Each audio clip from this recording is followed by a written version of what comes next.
9:05 on Super Talk 99.7 WTN. My name is Chris Hand. Joined in the studio by Tennessee Stand's Gary Humble. Good morning, Gary. Hey, good morning. Good to be with you. Good. Thanks for having me on. Thanks for coming on. You know, I feel like, we're going to talk school choice here. I feel like there's so much about school choice going on, but it's just so divided. You're either, if you're for it, you're a conservative. If you're against it, you're a leftist. And it's just, it feels off to me, especially as a guy with two kids in private school, and I'm looking for my next two to go to private school. Like, the thought process behind it seems like something I can support. But I have this hesitancy about buying all in. And as far as conservatives go, you're one of the loudest voices against school choice. And I thought it would be interesting to get you in here to kind of lay out the argument against school choice from a conservative angle. Sure.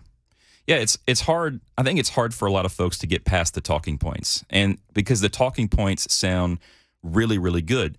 Who's against parental choice? I'm not. Yeah, let's give parents a choice. Parents direct the education of their children. Yes, agreed. This other talking point that we've got to do everything we need to do to minimize the effects of the school board unions, the teachers unions. Yes, agreed. But the simple thing that I ask myself is, how much do I want government involved in my private affairs when it comes to homeschool and private education? And so one of the questions that I always ask people when we're talking about school choice is, what is it fundamentally that makes a private school private? How would we answer that question? What is it that what's the fundamental nature that differentiates a private education from a public education? That they're kind of defining their own rules and standards. That's part of it. But even more rudimentary than that is who funds it. The thing that makes private education fundamentally private is that it's privately funded. Mm-hmm. And so the moment we begin to inject public dollars into that private sphere, we completely change the game. And so in my case, I begin to look at that as public education. And I begin to fear future regulations that come into that situation, because I've not seen, I'm 45, and in my years, I've not seen an example where regulations do not follow public dollars. That's just not something I've seen. In fact, even when you think about the federal government, we support any and all efforts to get as much federal money as we can outside of the state of Tennessee, and that's difficult to do. I believe last year, 40% of the state's budget was federal dollars. So that's a tall task. However, the simple premise is, I believe there are a lot of regulations and things that we deal with legislatively, and whether it be in our elections or our health department, our education department, or transportation department, that come with strings attached to federal dollars. So I look at, my point in bringing that up is, I look at this the same way. I look at how regulations follow money, and I will say, as a homeschool dad, I don't want it. I don't want any chance of it touching the regulatory scheme that affects how I'm able to educate my children. Now, I know that part of it would allow, theoretically, homeschool families to take some of this money. If you don't take it, do the regulations still come? So the thing is, we don't know. And actually right now, that's an interesting part of the conversation, because it's different. As of right now, today, it's different in the Senate bill versus the House bill. There's an amendment that's been filed by Representative Scott Sapicki in the House that I do believe will effectively take homeschoolers out of it altogether. That amendment was untimely filed last week, and they said that their intention was to put it on the bill this week. So we'll see. That's going to be in the Education Administration Committee this week. The Senate version, currently, its language only takes out independent homeschoolers. It doesn't remove any homeschoolers that are umbrellaed under a Category 4 homeschool, which, by the way, is the great majority of homeschoolers across the state. So what does a Category 4 umbrella homeschool look like? So a Category 4 school is legally defined as a church-related school, and that can be brick and mortar or homeschool. So in that category, there are organizations that provide an umbrella program which most homeschoolers are enrolled in, which instead of like an independent homeschooler, the parent would themselves report their child's progress to the state. You do that through an umbrella program, and the umbrella program takes care of all the reporting for you. Got you. And the nice thing about that church-related school category is you fall under, I think, quite a bit more freedom in terms of curriculum, which really covers all of the religious curriculum, faith-based curriculum that you see in church-related schools. That goes down into the homeschool environment. So we don't want to see that messed with at all. And your question was, will someone be regulated who doesn't take the money? I think the risk is there. And I will tell you, someone like the Homeschool Legal Defense Association, HSLDA, they have advocated on that premise against school choice in every single state nationally. Because what they will tell you is we do fear the day that even if homeschoolers don't take this money, that they will have to in some way blanket, the state will have to sort of reinvent its regulations over homeschool. And at that point in time, it would encapsulate even homeschoolers that are not taking public dollars. Okay, so there's a lot to break down there, but you've been sitting in these hearings, or you've been sitting in the committee hearings. Yeah. Yep, in the meetings. What are you seeing from the conversation on the floor? Do you feel like it's going to change in a way that this would be palatable at all, or are you just completely against it from the jump? I'm against it from the jump. I am against putting public money into private structures, into private school and into homeschool, because I think there is a lot to be concerned with there. But the funny thing about the House bill, you said, do you think is there going to be something that's agreed upon? The House bill and the Senate bill currently are vastly different. The Senate bill deals only with school choice. I think it's 8 pages. Yep. The House bill is a 39-page omnibus that beyond the first 9 pages, the final 30 pages deal with sweetening the pot for public education. So they're going to sweeten the deal for extended health benefits from the state for teachers, which, whatever, I support. That's great. They're going to lessen the testing burden on students and have more instructional time. Actually, that's great. I support it. I think they're also messing with the TISA formula and increasing funding to rural school districts. Don't disagree with that necessarily either, but some members in the House will tell you the school choice piece is already pushing an additional $140 million into the budget. That omnibus package in total with school choice, the House bill right now costs over $400 million. And what some people will tell you is we can't afford it. But a lot of people, the argument you hear is, but this is essentially taking money away from the public schools to pay for this. But you're saying that that's not going to be the case? That's actually not the case. That's been debunked. So the old argument was, backpack funding. The money follows the child. That's not what's been created with what they now call the Education Freedom Scholarship Act. This funding exists completely outside of TISA. It is in no way, shape, or form part of the formula that creates the basic funding and weighted averages for public schools. So what they're doing is they're creating a new line item in the budget that's going to now address above and beyond the $10 billion. People should know that this is a couple of important statistics.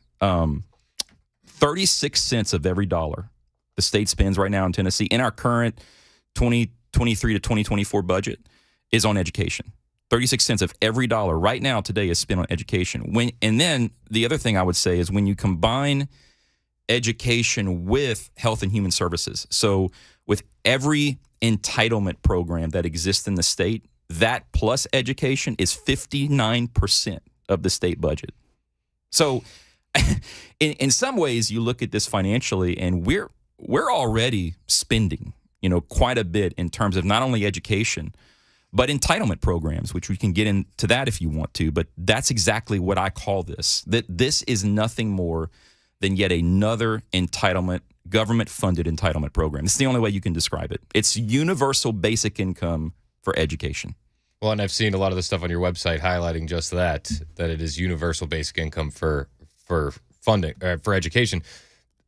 But a lot of what Corey DeAngelis will say is that, we're only taking away $7,000 from the public system, and then that's going to follow the child. The rest of that money is going to stay at the public school. So it sounds good for public schools in a sense, but I just wonder, if this isn't the solution to our education problems in Tennessee, what is? Sure. So for me, again, this isn't a private school versus public school argument. For me personally, this is about protecting private school and homeschool. That's what it's about for me. It's about making sure that we're keeping that public regulation scheme and the testing and the curriculum oversight out of the private system. That's the argument for me. In terms of how do we fix public schools, I think everybody should realize that the governor of this state is 100% has the sole authority to hire and fire our Commission of Education. 100%. Our state legislature 100% places who sits on the State Board of Education. Per Article 11, Section 12 of our state constitution, it is the state legislature alone that has the mandate to provide, quote, for the free maintenance of a public school system. So all of the authority over public schools exists in the executive and legislative branches of our government. So my question is, that being the case, why do we keep hiring woke school administrators? That's what I can't figure out. Yeah. See, we're running bills to get out DEI and to get out CRT and to get obscene materials out of school libraries. Yet the people that we're hiring are trained to do this stuff. There was a woman hired, so Lizette Gonzalez-Reynolds, who's our current commissioner, she hired this summer. Now, she's recently, maybe because some of the noise we made, been fired. She hired a woman named Bryn Elliott who came out of Washington, D.C., and as the state turnaround superintendent. So her job was to turn around failing schools in our state.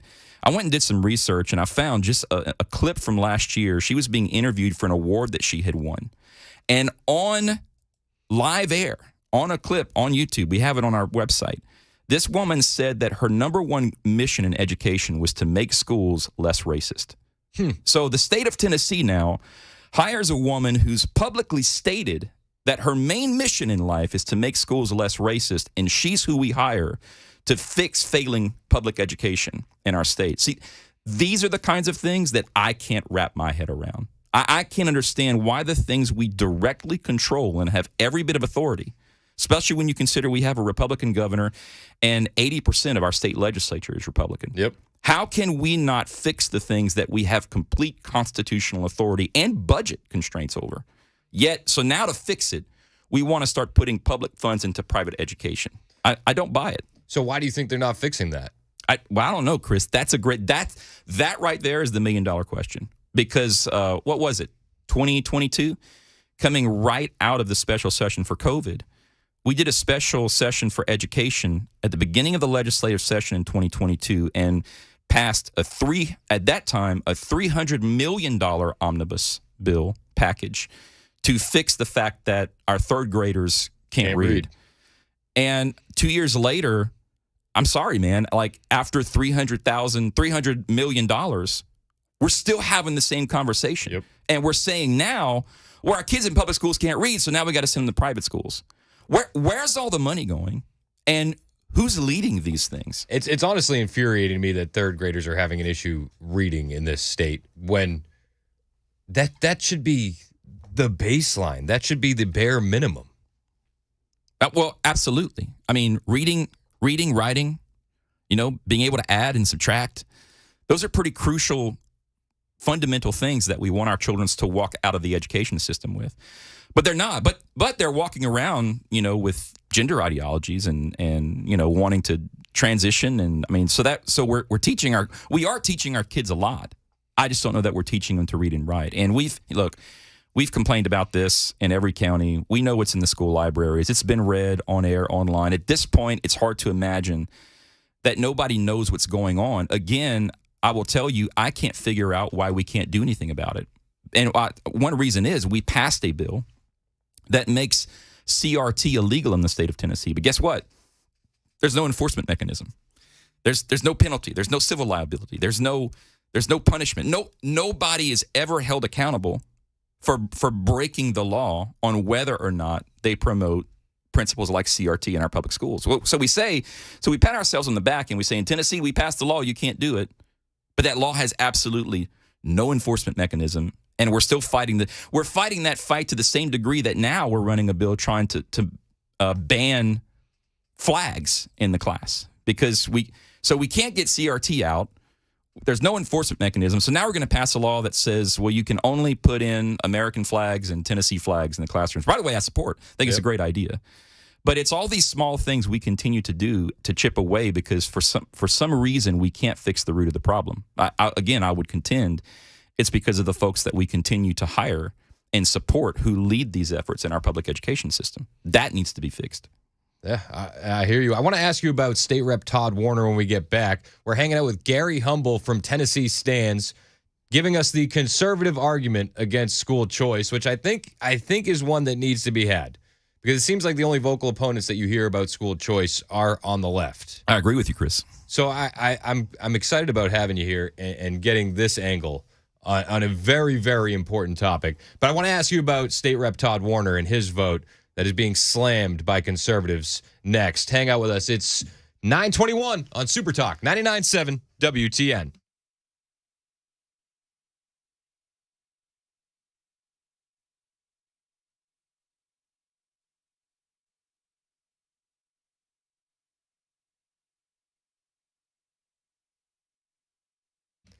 Hey, it's Chris Hand from my friends at United Structural Systems, USS. We got rain on the way, and it's going to be the perfect time for you to check out your crawl space in your basement, see if water's getting in. Now, when I had the chance to sit down and talk with the guys at United Structural Systems, they told me that you don't know you need USS until you know you need USS. So this week, with the rain coming, poke your head down in your crawl space if you haven't been down there in a while. Check out your basement. Are you seeing wet basement walls, cracks in your basement floors, standing water in your crawl space? Well, that's your house trying to tell you something, and you should give the guys at USS a call to check it out. They have 25,000 satisfied customers in Middle Tennessee, and they've been doing it since 1994. They won't leave until the job is done, and they aren't going anywhere if you ever have a warranty issue. Plus, that warranty stays with your house. It doesn't leave with you. Call USS today, 615-488-7855, 615-488-7855, online at USSTN.com.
Got a big traffic problem right now in Robertson County. Highway 76 is closed due to a crash and power lines down between Whispering Oaks Drive and Savage Creek Drive. Then here in Nashville, you got 65 southbound, the right shoulder blocked by a crash right before you get to the I-24 downtown exit 86. And right now in our nation's capital, the U.S. Supreme Court says Trump stays on the ballot. Details at 9:30 on Super Talk 99.7 WTN. Thank you, Ken Weaver. That's some good news. No kidding. Joined in studio by Gary Humble of Tennessee Stands. We're talking about school choice. What's going on, Gary? It's good, man. Glad to be having the conversation. No, and I'm happy you're here. There's a lot to get to. I did want to ask you about Todd Warner, a Republican who voted against Bill Lee's proposed school voucher program. Yep. He's getting slammed by a lot of conservatives for voting against this. And you told me off the air he's one of the most conservative. Without question. I mean, you look at Todd's voting record and the bills he's willing to carry that a lot of leadership isn't willing to entertain. When you think about the Second Amendment, when you think about the possibility of any future mandates, when you think about the security of our elections, I mean, getting obscene materials out of school, every issue that I'm aware of that conservatives care about, Todd Warner is on the right side of the issue. And he's not only voting the right way, he's vocal about it. And that's the struggle with a lot of Tennessee politics is what people really don't like is when someone is vocal for something that they may not be for. And in today's political economy is, well, we must now destroy that person. But I will tell you with no shame whatsoever that Todd Warner is hands down one of the most conservative members of the Tennessee House, and I'm proud to support him, and I'm thankful for his vote. Well, and he said that the school voucher program is a handout, and that's why he can't support it. Yeah. Well, I personally would refer to it as an entitlement program, but I will also tell you, interestingly, something we hadn't mentioned yet is both the state Senate bills and the House bill now actually legally define this program as an entitlement program. It is defined as a state and local public benefit, and per federal law, I think I know why they're doing this. I think this is the end around from allowing this money to fund illegals, because what a lot of us understand in other school choice programs is because of a 1982, I believe, Supreme Court decision, Plyer versus Doe, yep, we fund illegal immigration in our public schools. That's under federal regulation. So if this money actually came out of TISA, we would be required federally, at least we'd get pulled into court over it, to funding school choice for illegals. So what the state did is, since state and local public benefits, which are entitlement programs, are not available to illegals, they actually had to define this as an entitlement program so that by federal regulation, they could actually create the law where only United States citizens are entitled to this money, which I appreciate, by the way. The problem is they're actually having to say the truth out loud. It's an entitlement program. Fascinating. We got more with Gary Humble of Tennessee Stands on the way, giving us the conservative argument against school choice. If you want to weigh in on the conversation or you have a question for Gary, 615-737-9986. It's Super Talk 99.7 WTN.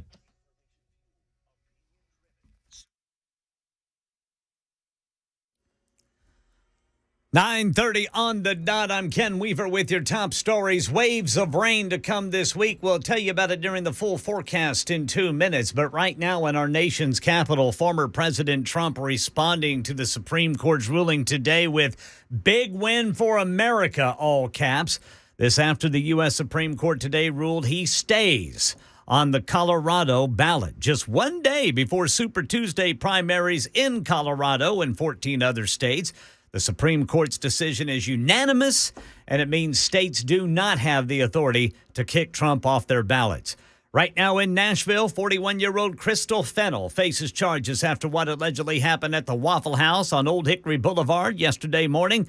Channel 4 says an arrest affidavit shows Fennell appeared to be on meth or some other substance as she swung a multi-lashed whip at her two children, ages 5 and 6, in the restaurant. Furthermore, Fennell allegedly started complaining of chest pains and when at the hospital allegedly spit in the arresting police officer's face. That's the latest news. Weather is next. I'm Ken Weaver, WTN News.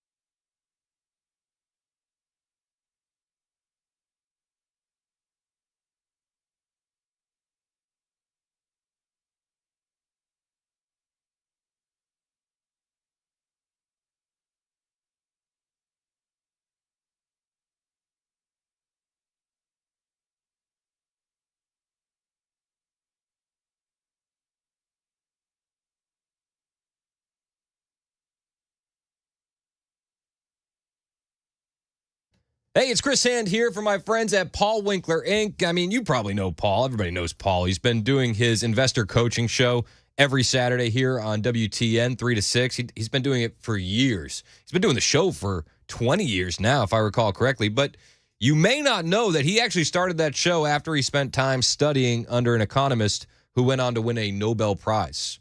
And that's pretty cool. He's an avid collector of financial planning designations. He has up to 8 now. And as you know, my wife and I work with Paul. Before we linked up with him, we didn't have a financial plan. But when I came on board, his firm was the one I wanted to work with. And here's why. They hold themselves to the highest level of fiduciary status. As such, I got to tell you that I'm paid when I do these commercials. That's the law. But one of my biggest things about them holding themselves that high level is they don't do anything on commission. So you can be sure when they're making an investment decision for you, it's for you, not for their bottom line, because nothing is done on commission. They will educate you so you don't get that uneasy feeling of blind trust, and they look at your whole financial picture and then help you make decisions. So I want you to call them today. Go to the website, set up a 15-minute phone call. paulwinkler.com. The website one more time, paulwinkler.com.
9:38 on Super Talk 99.7 WTN. My name is Chris Hand, joined in studio by Gary Humble of Tennessee Stands.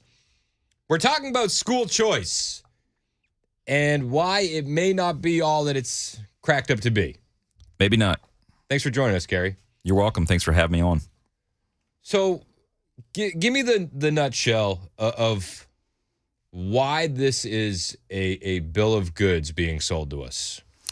Well, to some degree, I think you and I were sort of discussing on the break, there's been a lot of enticing advertising happening around the state. We've seen billboards, hey, support this legislation because you can get $7,000 for your children.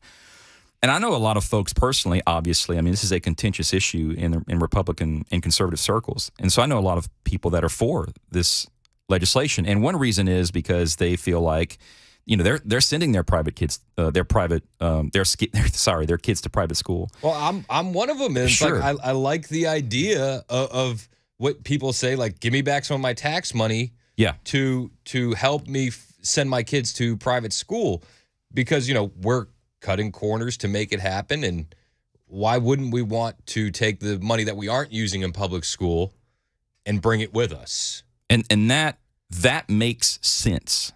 Like that, it's not that I'm saying that's a stupid argument. What I'm saying is it doesn't quite work that way.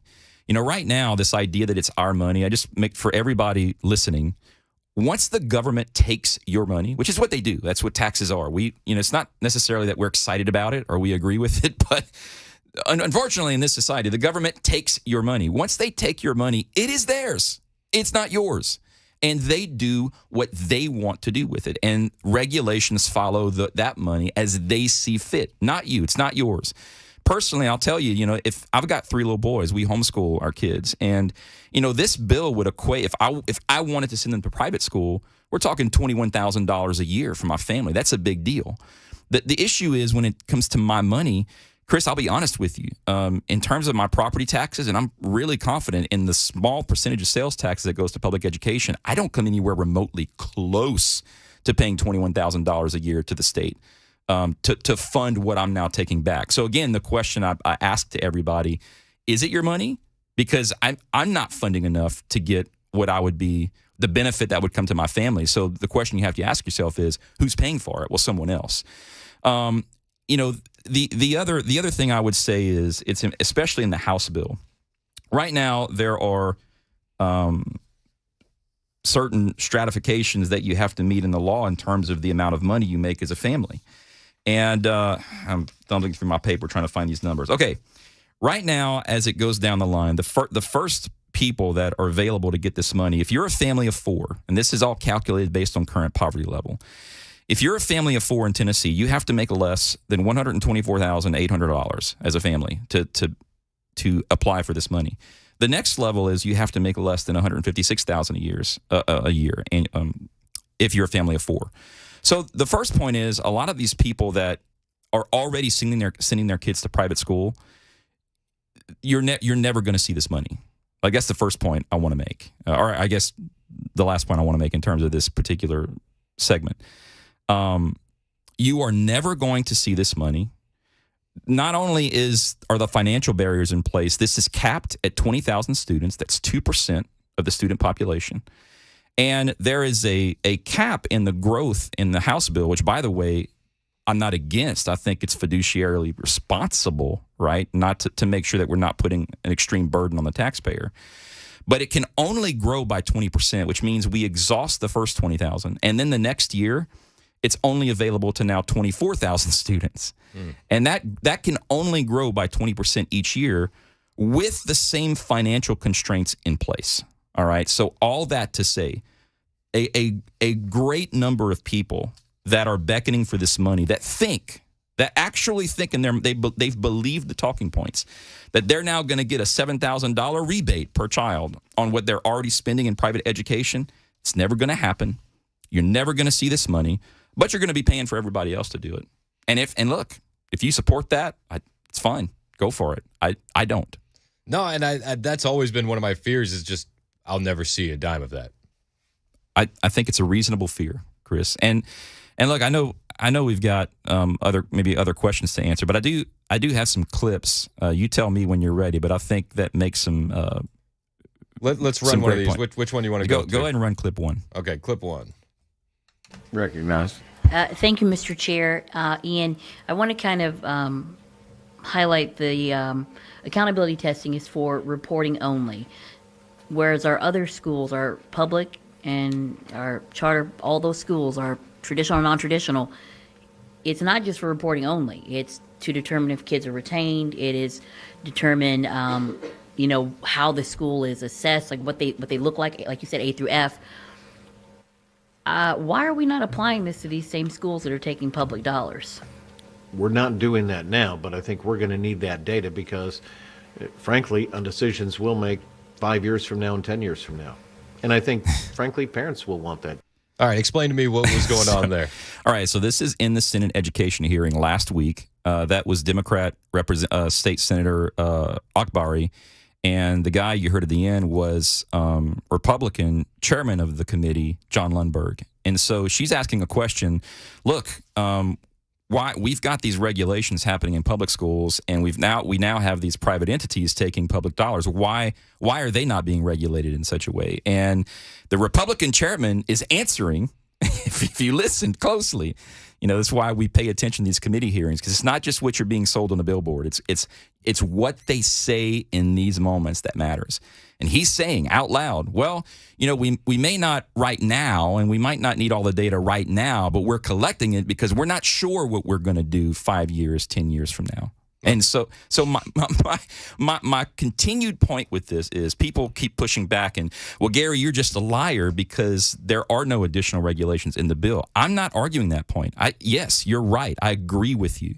Why would they do that? They would be stupid to do that. They need your buy. They want your buy-in. So no, right now, today, with 100% certainty, there are no additional regulations being put into this school choice effort. However, that has, from state to state, history shows that has all, and I'm not saying 50% of the time, 80% of the time, Chris, I'm saying that has always changed. And you're hearing it right now. They're telling you out loud, well, we know we don't have these regulations today. We're just not sure. We need this data. We need this reporting because we're not sure what we're going to do 5-10 years from now. Fascinating. Let's get some calls. There's a bunch of people that want to weigh in on this. Let's go to Ray in Silver Point. Ray, you're next on Super Talk. What's up, man? Hey, Chris. Good morning, and welcome to your guest, too. Hey, I have a little bit of heartburn saying it's just a handout, but y'all did cover some of it before you come to me beginning of this half hour. Luckily, my child, I got one left. I've sent 4 through Putnam County public schools. Still pretty good conservative school system. But it's about $19,000 per student tax dollars. Is that the average that each it's roughly system gets? It's roughly 12 to 14,000 when you consider federal dollars on the state. Okay. From the state in particular, it's about 7,000 to 8,000 in state funds. Okay, so if 7,000 that's going to go to a potential student to go to a private school, probably someone that's already going to one. Is that not $7,000 of taxpayer dollars that's coming back to that person?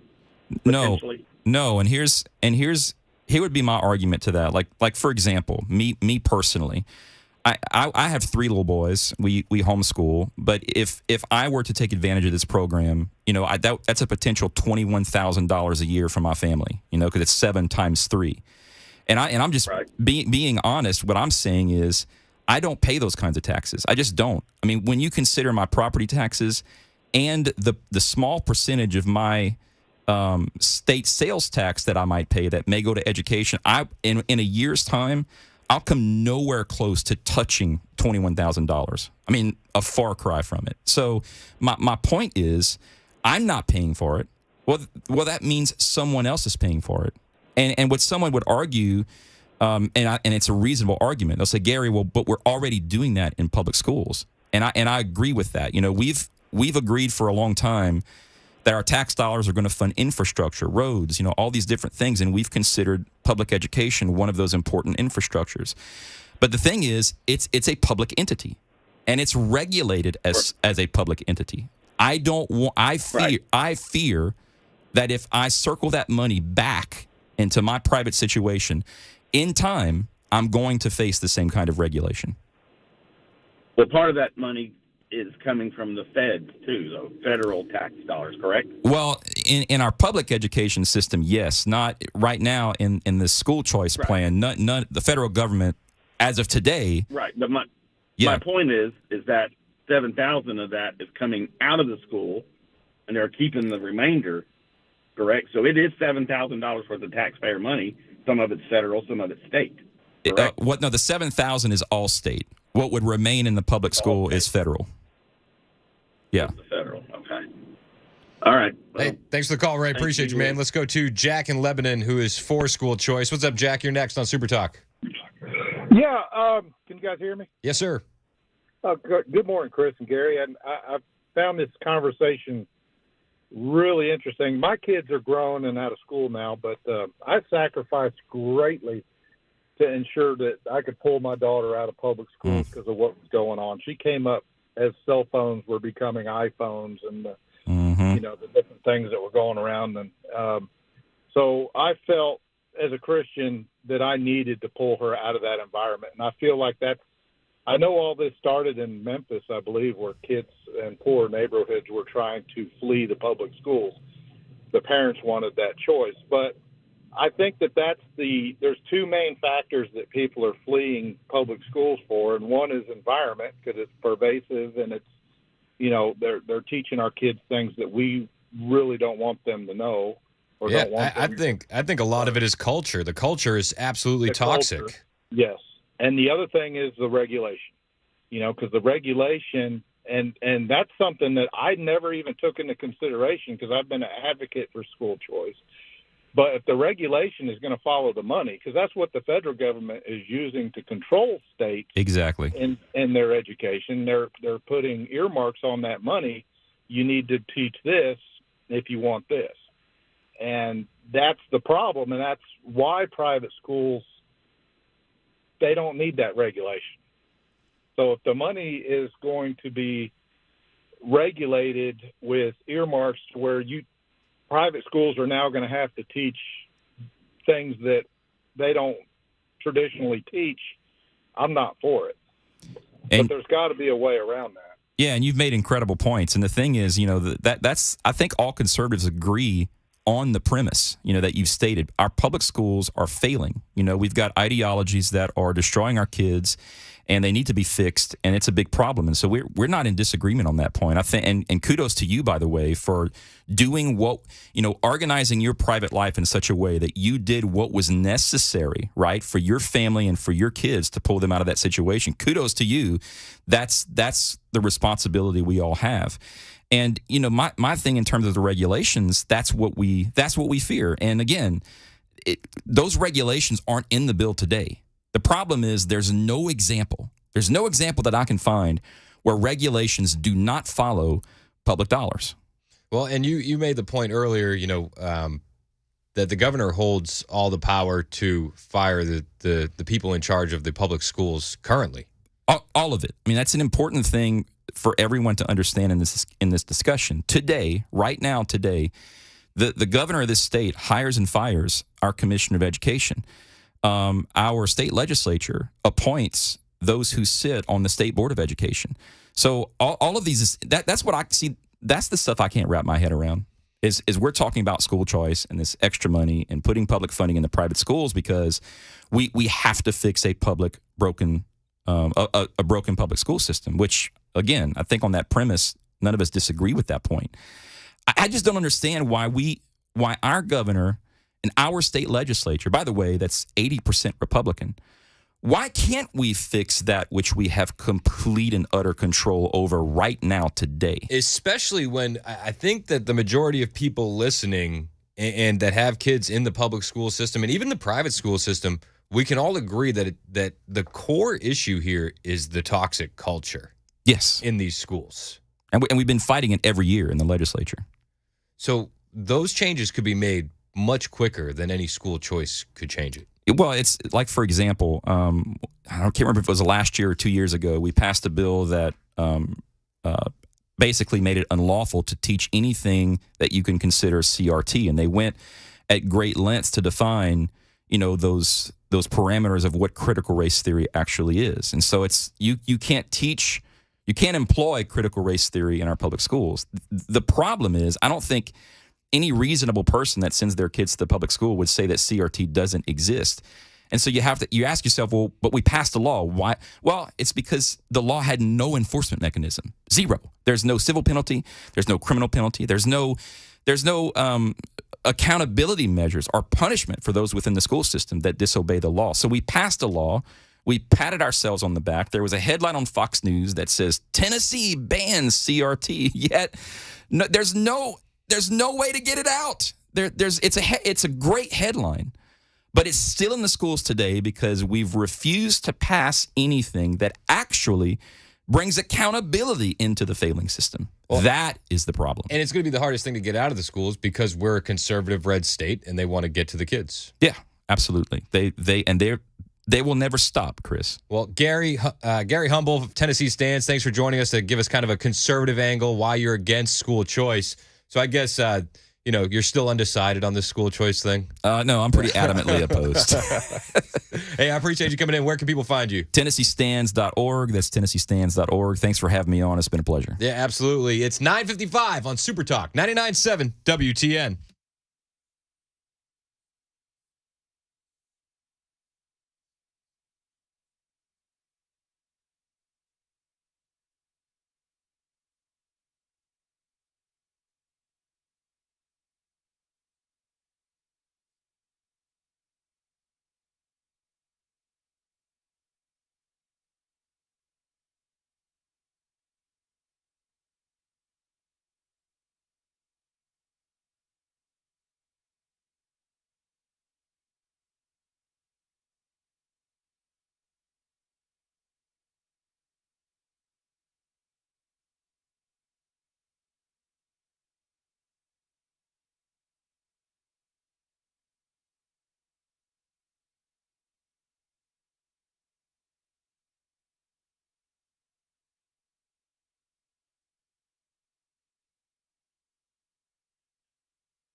10 o'clock on the dot. I'm Ken Weaver with your top stories. Got the full forecast in 2 minutes. Tell you about the waves of rain coming.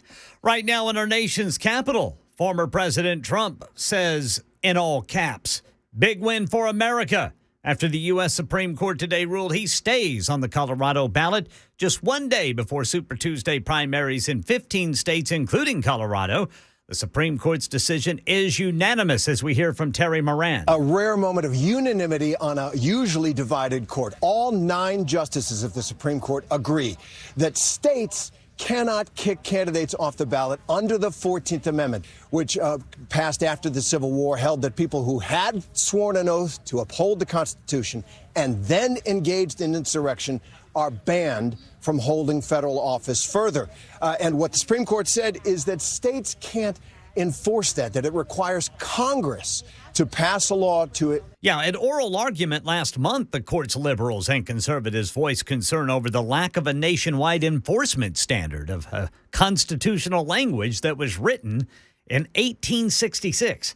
Right now in Nashville, a 41-year-old mother of 2 faces charges for what she allegedly did at a Waffle House on Old Hickory Boulevard yesterday morning. Channel 4 says the arrest affidavit shows 41-year-old Crystal Fennell drove up in a Chevy Suburban around 4 o'clock with her 2 children, ages 5 and 6. Once inside the Waffle House, witnesses say she started pushing the kids, then swinging a multi-lashed whip at them.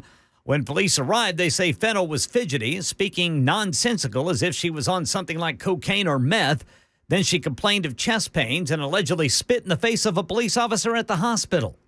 And then way over our heads this morning, 5, 4. NASA's Crew 8 mission lifted off on a SpaceX rocket from the Kennedy Space Center in Florida. The 3 Americans and a Russian expected to dock at the International Space Station tomorrow morning around 2 o'clock Middle Tennessee time. This refreshed crew will be replacing Crew 7, who've been up there for 198 days. And what this new crew will do will carry out more than 200 scientific experiments, including the study of degenerative diseases. Crew 8 set to return to Earth in the fall. That's the latest news. Weather is next. I'm Ken Weaver, WTN News.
Super Talk 99.7 WTN. Thanks again to Gary Humble of Tennessee Stands for coming in to talk about school choice. A lot of reaction on the Members Nutrition Super Text line and on the phone lines. Appreciate you guys weighing in.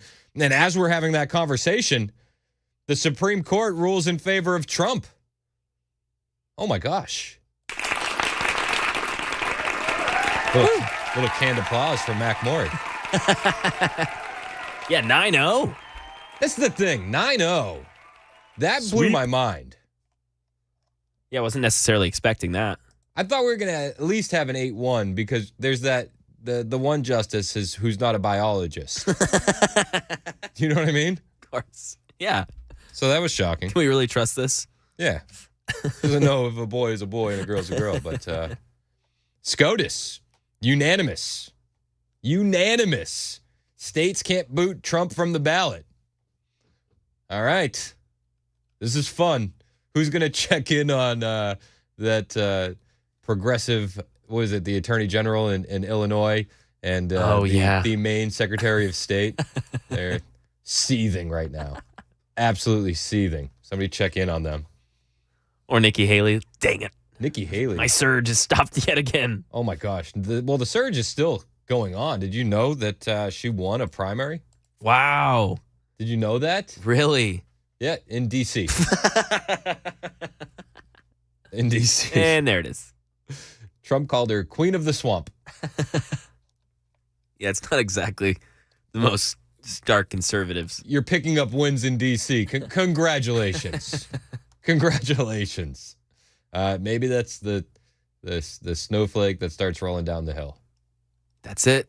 That's it. This is what begins the surge, the real surge. She drives me nuts, Nikki Haley. Yikes. Did you hear what she was saying over the weekend on Meet the Press? No. Well, they asked her if she would keep her RNC pledge and endorse Trump. You did sign a pledge, an RNC pledge, to support the eventual nominee. Do you still feel bound by that pledge? I have always said that I have serious concerns about Donald Trump. I have even more concerns about Joe Biden. So is that a no? Are you bound by the RNC pledge? The RNC pledge, I mean, at the time of the debate, we had to take it to where would you support the nominee? And you had to, in order to get on that debate stage, you said yes. So I had to lie to get on the debate stage. You don't understand how politics works. Wow. I had to lie in order to get what I wanted. Oh. It makes sense that she won D.C. The RNC is now not the same RNC. Now it's So you're no Trump's longer bound daughter-in-law. by that pledge? The RNC is not the RNC. It's now Trump's daughter-in-law. I think the GOP is not the same GOP. Personally, Trump was in Richmond, Virginia, and he made that exact point. And they say, always trying to demean, well, MAGA really represents 48% of the Republican Party. No, it represents 96% and maybe 100%. We're getting rid of the Romneys of the world. We want to get Romneys and those out. The party's changing, Nikki Haley. And Nikki Haley is one of those ones that's going to be left behind. No, I think I'll make what decision I want to make, but that's not something I'm thinking about. And I think that while y'all think about that, I'm looking at the fact. How many times did she say think right there? Did you count? Did somebody got a counter on that? No, I think I'll make what decision I want to make, but that's not something I'm thinking about. And I think that while y'all think about that, I'm looking at the fact that we had thousands of people in Virginia. We're headed to North Carolina. We're going to continue to go to Vermont and Maine and all these states to go and show people that there is a path forward. There's a path forward. How much think could Nikki Haley thunk if Nikki Haley could think good? All right. So then she said, Kristen Welker on NBC's Meet the Press said, well, Chris Christie said he wouldn't endorse you because you would drop out and endorse Trump. So she's saying, please clarify, will you endorse Trump when you inevitably drop out because you are not going to win? She's trying to drive this home. It's interesting. Chris Christie said, he was asked why he didn't endorse you when he dropped out. He said because he thought you would endorse Donald Trump. But it sounds like what you're saying is that you're leaning against endorsing Donald Trump. Can you just put a little bit of clarity? Are you leaning against endorsing Donald Trump at this point? I truly am not thinking about any of that.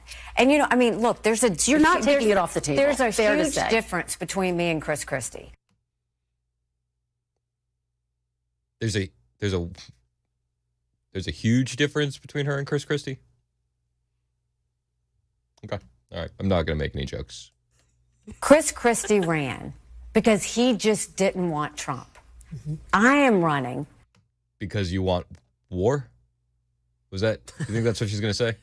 because it's not about Trump. I voted for him twice. I was proud to serve America in his administration. This is not a never Trump movement. This is the fact that I see America going into a bad direction, one that's going off a fiscal cliff, one where our kids don't think they're ever going to be able to afford a home, one where we've got only 31% of eighth graders in our country reading, one where we have a ridiculously open border, and one where we're about to fall into war if we don't go forward. I think that's dangerous. I think that's not what Americans want. And that's what I'm trying to say is we need to stop this direction and go in a new direction where we can be safe and healthy, economic freedom of all types, so that we can have Americans that feel like they have a government working for them again. So she's just explaining how the first Trump term worked for the majority of it. And that's why we need a different direction. Okay. All right. It's an interesting argument. But she's asked, will you continue through the convention? Based on what you're saying, Ambassador, are you prepared to stay in this through the convention? Is that your plan? If the people want to see me go forward, they'll show it. They'll show it in their votes. They'll show it in their donations. They'll show it in the fact that they want us to continue to go forward. I feel like we've tried to tell her time and time again we don't want her to go forward. How do we say that more clearly? Yeah, this is like the friends in high school trying to let you down softly, like about someone that you're trying to date that's just way out of your league or something. Like, hey, you should just probably, I don't know, go another direction. It's not going to work out. Yeah. You have a great personality. Yeah, you're really nice, I promise. Yeah. She just doesn't get it. Not getting the hints.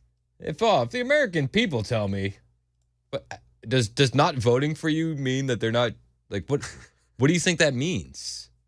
What do you think? She drives me nuts. But she says, this primary isn't Trump versus Haley, by the way. Did you know that?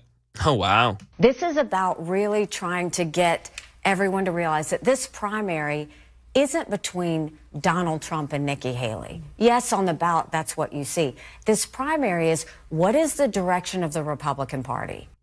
You know what? I agree with that. Are we going to stick with the GOP rhino establishment hacks like Nikki Haley, or will we move forward with the new direction of the GOP, which is heading back towards Trump and getting away from this neocon-y, swampy GOP? So I agree with that. This primary isn't Trump versus Haley. This primary very much is about the direction of the GOP. And the GOP is changing before our eyes. And it's like we're going to drag these people kicking and screaming with us to Election Day. And then Nikki Haley will probably endorse Trump and vote for him. Right? Like that's probably going to happen. Gosh. What's the over-under for when Nikki Haley endorses Trump? That's nuts. Why? Why not do that 6 months ago? I don't understand. What? I don't think I would be like a lot of people like DeSantis, and I made the boot jokes. Of course. We had some fun. DeSantis has more of a chance than Nikki Haley. You know what I mean? 100%. DeSantis still has a political career in 2028. Yes, definitely. Is Nikki Haley ruining every shot that she has moving forward? Bingo. Thanks, Joe. You know what I mean? It's unreal. It's the craziest thing. And ABC just absolutely wrecked Nikki Haley over the weekend. They said, we're looking at Super Tuesday. She probably doesn't have a chance. This is all, as we say, assuming that Nikki Haley does not pull off the mother of all political miracles on Tuesday, because right now, here's the Republican race. You see the delegate count, Trump by a 10-1 margin, leading Nikki Haley. And you see what's going to come up Tuesday. Let me call those up. These are all the states and all the results we've had so far. But let's call up the big one, Super Tuesday here, and just take a look at this map. And I think you'll see the challenge Haley faces. Here's all the states. And, you start. It's the map and it's the rules. California, you would think, is a great state for Nikki Haley. Closed primary. Independents can't vote. Democrats can't vote. Even ABC is saying, listen, if Democrats and independents can't vote, Nikki Haley doesn't have a chance. No chance. So Super Tuesday, we got, of course, Tennessee, Maine, Vermont, Massachusetts, Virginia, Alaska, North Carolina, Alabama, Arkansas, Oklahoma, California, Colorado, Texas, Utah. California has a closed primary. Nikki Haley has no chance. There are other states with essentially closed primaries as well, which are winner take all. And it's winner take all. If Trump just gets 50% plus one, he gets all 169 delegates out of California. A lot of states that are like that. Alabama's essentially a winner take all. Arkansas is essentially a winner take all here. Texas is at the statewide level, essentially winner take all as well. They also give out votes by congressional district. But if you look at those districts, they really look friendly to Trump. The bottom line for Nikki Haley, when you look at this map, 40% is not going to cut it. Unless she's winning states, winning multiple states on Tuesday, she's going to get buried in a delegate avalanche, Kristen. She's going to get buried in a delegate avalanche. And Trump was picking up wins over the weekend as well. Nikki Haley got her swamp crown. She won the D.C. primary. But Trump got the Idaho caucus. That was a big win. He also got Missouri, I believe it was. Man, I tried to pull up my notes and just froze on me. He got like 3 more states, including the Michigan caucus. Trump is just dunking on her. What is she doing? 0390 on the Members Nutrition Super Text line says, y'all are salty. What if her strategy is to help build more of the following of Democrats and then flood that into the Trump campaign? Wait. Read that again. What if her strategy is to help build more of the following of Democrats and then flood that into the Trump campaign? I don't know. I don't know if that's the strategy. I'm going to say no. No, I don't. That would be an interesting strategy. This is just a ploy to help Trump. Yeah, I'm gonna go no. Do you think that that's her secret plan to help Trump? Exactly. They're in cahoots. She's VP. Yeah. I don't think that's going to happen. I don't think she's going to be VP. And she's been holding out hope for these court cases, and now it's like, Trump's still on the ballot. Even the non-biologist agrees. 9-0 Supreme Court ruling. All of her hopes and dreams are evaporating before our eyes. I'd be wondering. I'm curious to wonder if she still thinks her best days are ahead of her. Do you think that she thinks that? Sure, she's got to tell herself it every day. I picture. Remember the old SNL skit with the guy that was was it Al Franken? He's like, gosh darn it, people like you. Like, you're worth it. Do you remember that? I don't know if I know Staring that in the mirror. That's how I picture Nikki Haley waking up every morning. Like, you got this, and gosh darn it, people like you.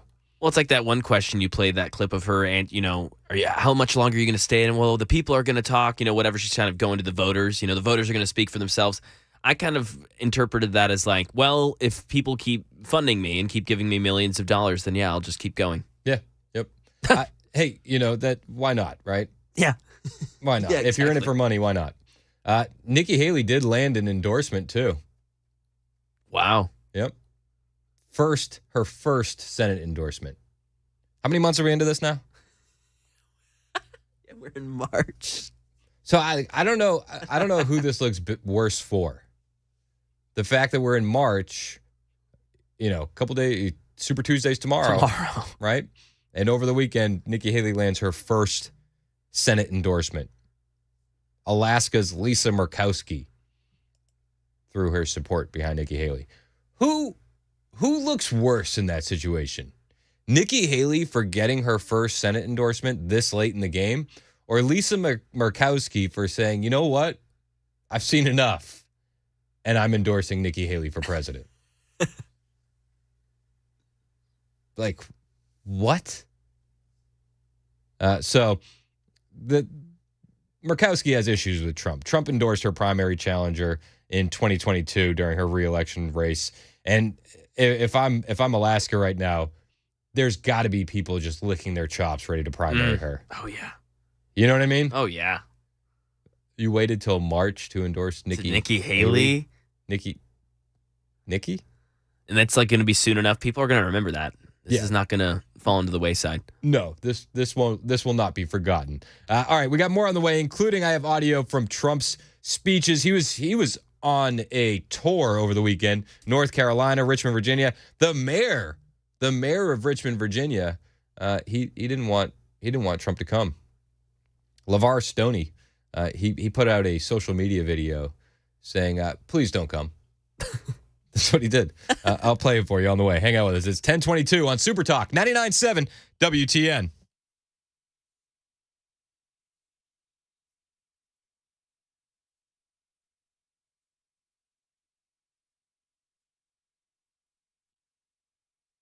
Hey, it's Chris Hand from my friends at membersnutrition.com. Let me ask you something. What is in your body? Spoiler alert. It's not good. It's not. Everything we eat, processed garbage. The air we breathe, toxic. And that toxic sludge builds up in your body. Those toxins are hanging out in there, suppressing your immune system and your ability to absorb nutrients and fight illness. Well, that excess waste that you're hanging on to is also going to make you prematurely age. That doesn't sound fun. It's going to make you feel bloated, gross, sluggish. What if I told you there's a way that you can essentially flush all that out and change your body's oil? You can, and I've done it myself. Daily Defense's Youthful Cleanse is available now at membersnutrition.com, and it's a way that you can take control of your health so that way you can take control of your life. It is the ultimate cleanse supplement for optimal digestive health. That gut health is so important, and this Daily Defense Youthful Cleanse will flush out those toxins and help you get back to living your most optimal way, because digestive health is so key to all of that. Plus, you'll love this. At membersnutrition.com, all of their supplements and vitamins are made right here in the USA. You can't say that about things that you're picking up on the store shelves. A lot of it is made overseas, not at membersnutrition.com. It's all made right here in the USA. So if you want to take control of your health life and cleanse out those toxins, I highly recommend Daily Defense's Youthful Cleanse, and you can get it right now at membersnutrition.com. That's membersnutrition.com.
We'll break down the SCOTUS ruling on Trump's ballot eligibility coming up at 10:30 on Super Talk 99.7 WTN.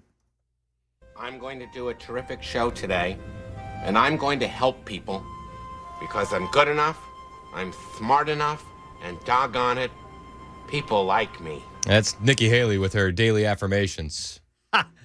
That's back when Saturday Night Live was funny. I know it.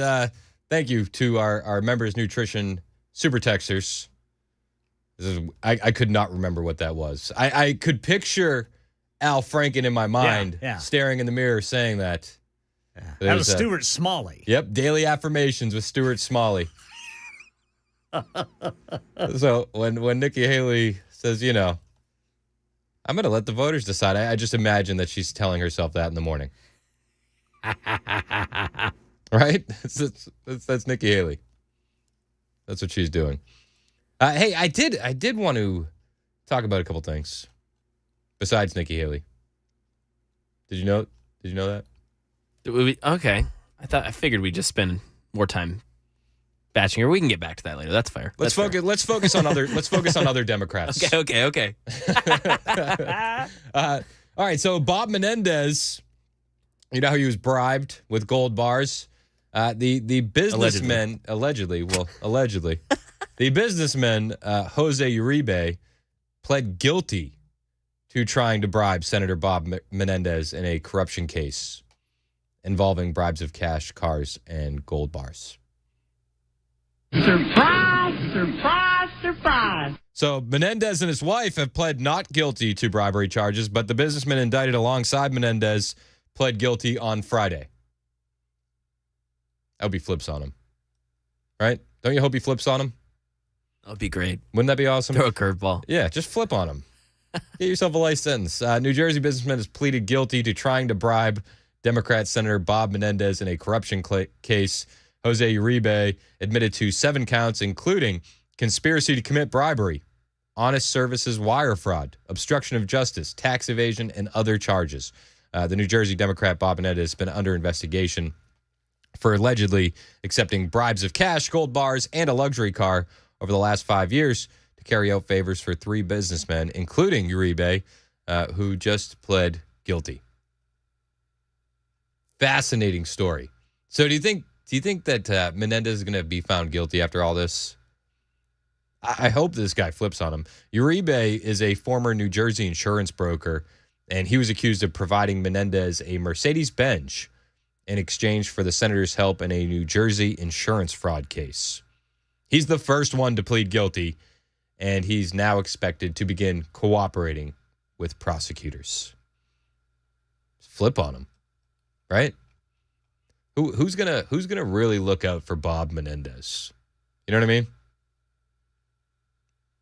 So the Department of Justice announced their investigation into Menendez back in September, saying that he received $400,000 in cash and gold bars as bribes, and the corruption scandal led Menendez to step down from his influential post as chairman of the Senate Foreign Relations Committee. The prosecutor said in a February filing that an Egyptian-American tycoon allegedly worked with Menendez and bribed the senator to receive favors for his company. However, the arrangement fell apart after Menendez was shortchanged. He was shortchanged. They gave him a diamond ring that they said was worth $35,000 through a jeweler, but was later found out to only be $12,000. That's when everything went haywire. This is garbage. How could you do this? I am a distinguished senator from New Jersey. How dare you? So we'll see what's happened with Gold Bar Bob, but it's interesting to see that this first gentleman, Jose Uribe, has pled guilty and is going to be working with prosecutors. It's 10:30 on Super Talk 99.7 WTN.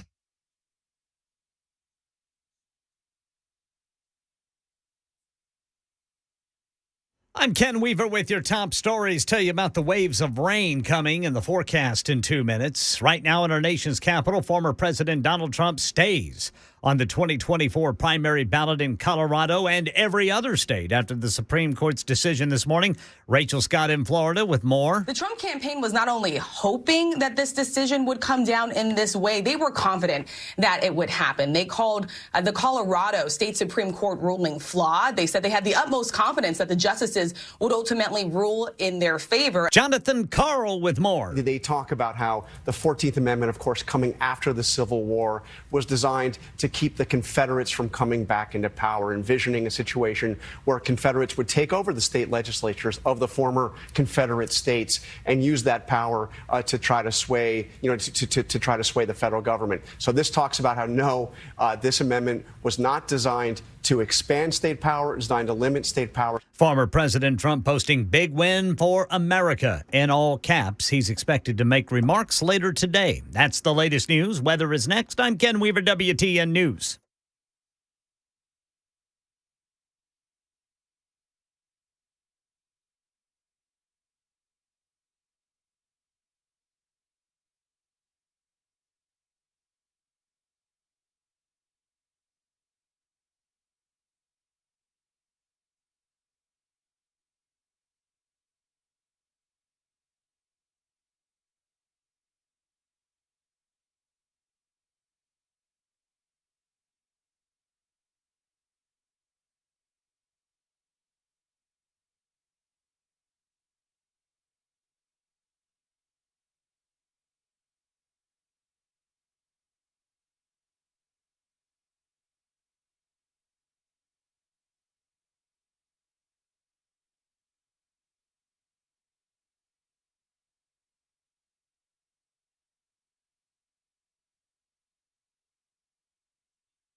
Hey, it's Chris Hand from my friends at Busy Bee Plumbing, Heating, and Cooling. I'm a little embarrassed to admit this, but I am that guy.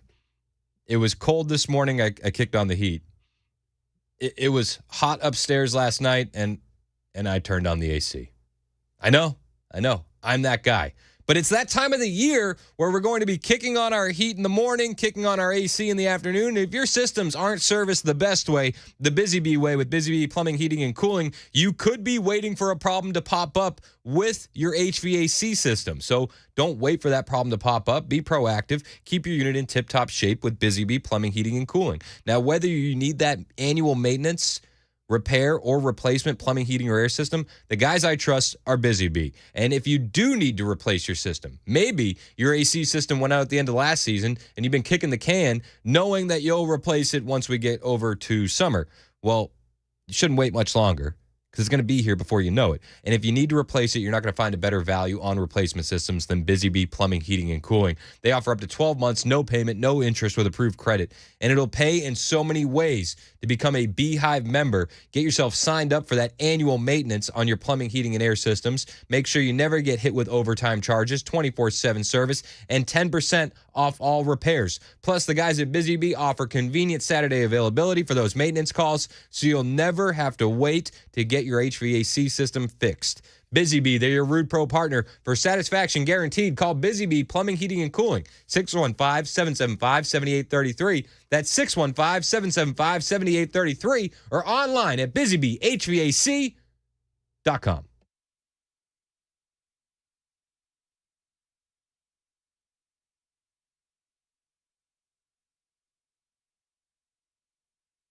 Super Talk 99.7 WTN. My name is Chris Hand. So over the weekend, Trump went to Richmond, Virginia. But before he could even make it there, before he could even show up and give his speech, the mayor of Richmond, LeVar Stoney, put out an anti-Trump video on social media. Hey folks, LeVar Stoney here. I'm a member of the Biden-Harris National Advisory Committee, and I'm here to remind folks that President Trump has chosen Richmond as a campaign stop. And I wanted President Trump to know this, that your rhetoric of division and hate and destruction of our democracy is not welcome here. You're not welcome here. People aren't going to like you, said Mayor LeVar Stoney out of Richmond, Virginia. Well, I don't know. It sounded like the crowd in Richmond, Virginia actually did like Trump. They gave him a hero's welcome.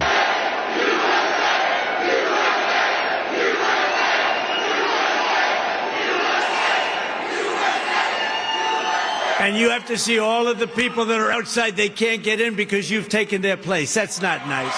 That's not nice. Hello, Richmond. I'm thrilled to be back in the beautiful Virginia. We love Virginia. How much?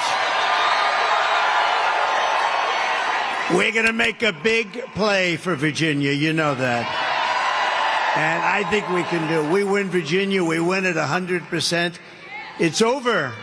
The election would be over, so let's do it, right? Let's do it. We're going to be here. We've always done well here. So he says he's going to make a play for Virginia. Maybe he could. They elected Glenn Youngkin, though Glenn Youngkin really campaigned at arm's length from Trump. But the crowd was there. The crowd was waiting outside. And who knows? Stranger things have happened. And a lot of people have woken up to the lies of the left over the past few years. Mainly what's happening at the border, and Trump addressed that last night in Richmond, Virginia. Not last night, but over the weekend in Richmond, Virginia. Let there be no doubt, this is Joe Biden's invasion. This is Joe Biden's destruction of our country. If you take the 10 worst presidents in history and add them up and put them together, nobody has done the destruction to our country as this incompetent president that we have right now. 10 worst presidents, not as bad as Joe Biden. Maybe he's right. Did you see the story of what Joe Biden in the White House is now referring to illegal aliens as? Have you heard this? No. Well, they went with undocumented citizens for a while. Yeah, tried that. Didn't work. They've settled on migrants, which seems to be like the thing. Migrants, yep. Migrants. Migrants. I like illegal alien. I I like to think of myself as a more classical individual. Oh, yeah, You know what I mean? traditionalist. Yeah. Kick it old school. I stick with illegal aliens. Joe Biden's White House is now referring to illegal aliens as newcomers. Oh, that's cool. Nice. Yep. The Joe in the White House, they're referring to border crossers and illegal aliens as newcomers, and I quote, people who are in the country. What? Yep. That on Thursday, while promoting a Senate bill to preserve his catch and release network into the United States, Biden's White House made a passing reference to border crossers and illegal aliens, calling them newcomers. Newcomers. Wouldn't that imply that they're not going to be leaving? You know what I mean? Yes. They didn't say visitors. Nope. Like when we had a new baby in the family, it's like, ooh, look at the newcomer. You know what I mean? Exactly. I was just thinking that. Like Yeah. You don't get rid of a newcomer. Baby into the family. Oh, we got a newcomer. Yeah. You get a puppy. Yeah, of course. Newcomer. Look at the new addition. Yeah, exactly. Yeah. Newcomers. Yeah, that means not leaving. That means spoiler alert. That means staying. That means not leaving. And Trump addressed that in Virginia over the weekend. Millions and millions and millions of illegals. You know what they call them now, right? You know, they changed the name as of yesterday. You know what they call them? Newcomers. It's newcomers. No, the word is newcomers. We're not allowed to say it's politically incorrect. This political incorrect stuff is killing us. From now on, you have to call them newcomers or you will be indicted by the DOJ in Washington. They will indict you immediately, the DOJ. No, they said last night, we are going to call the people that came into our country. We used to call them illegal aliens. We call them a lot of different names. But newcomers is a step too far. But they are newcomers from now on. Please, everybody, call them. Does everybody agree with that? Newcomers. I'm shocked to hear that. I'm shocked to hear that, he says. Newcomers. So from now on, you know, I don't want to get indicted by the DOJ. So on the Chris Hand Show, until further notice, we will refer to illegal aliens as newcomers. Newcomers. Is that okay? Everybody, you cool with that? Until further notice, newcomers. Bingo. Nobody wants to get indicted. Yeah, of course. Of course. Okay. Although, do you think the ratings would go up if I got indicted by the DOJ?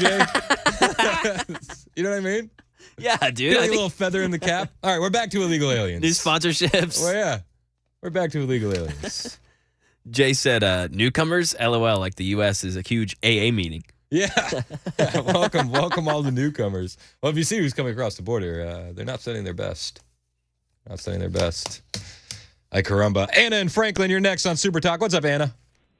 Good morning. No, I think we should call them guests because we're giving them hotels, we're feeding them, we're clothing them. I think truly they're guests right now. I would prefer the term dependents.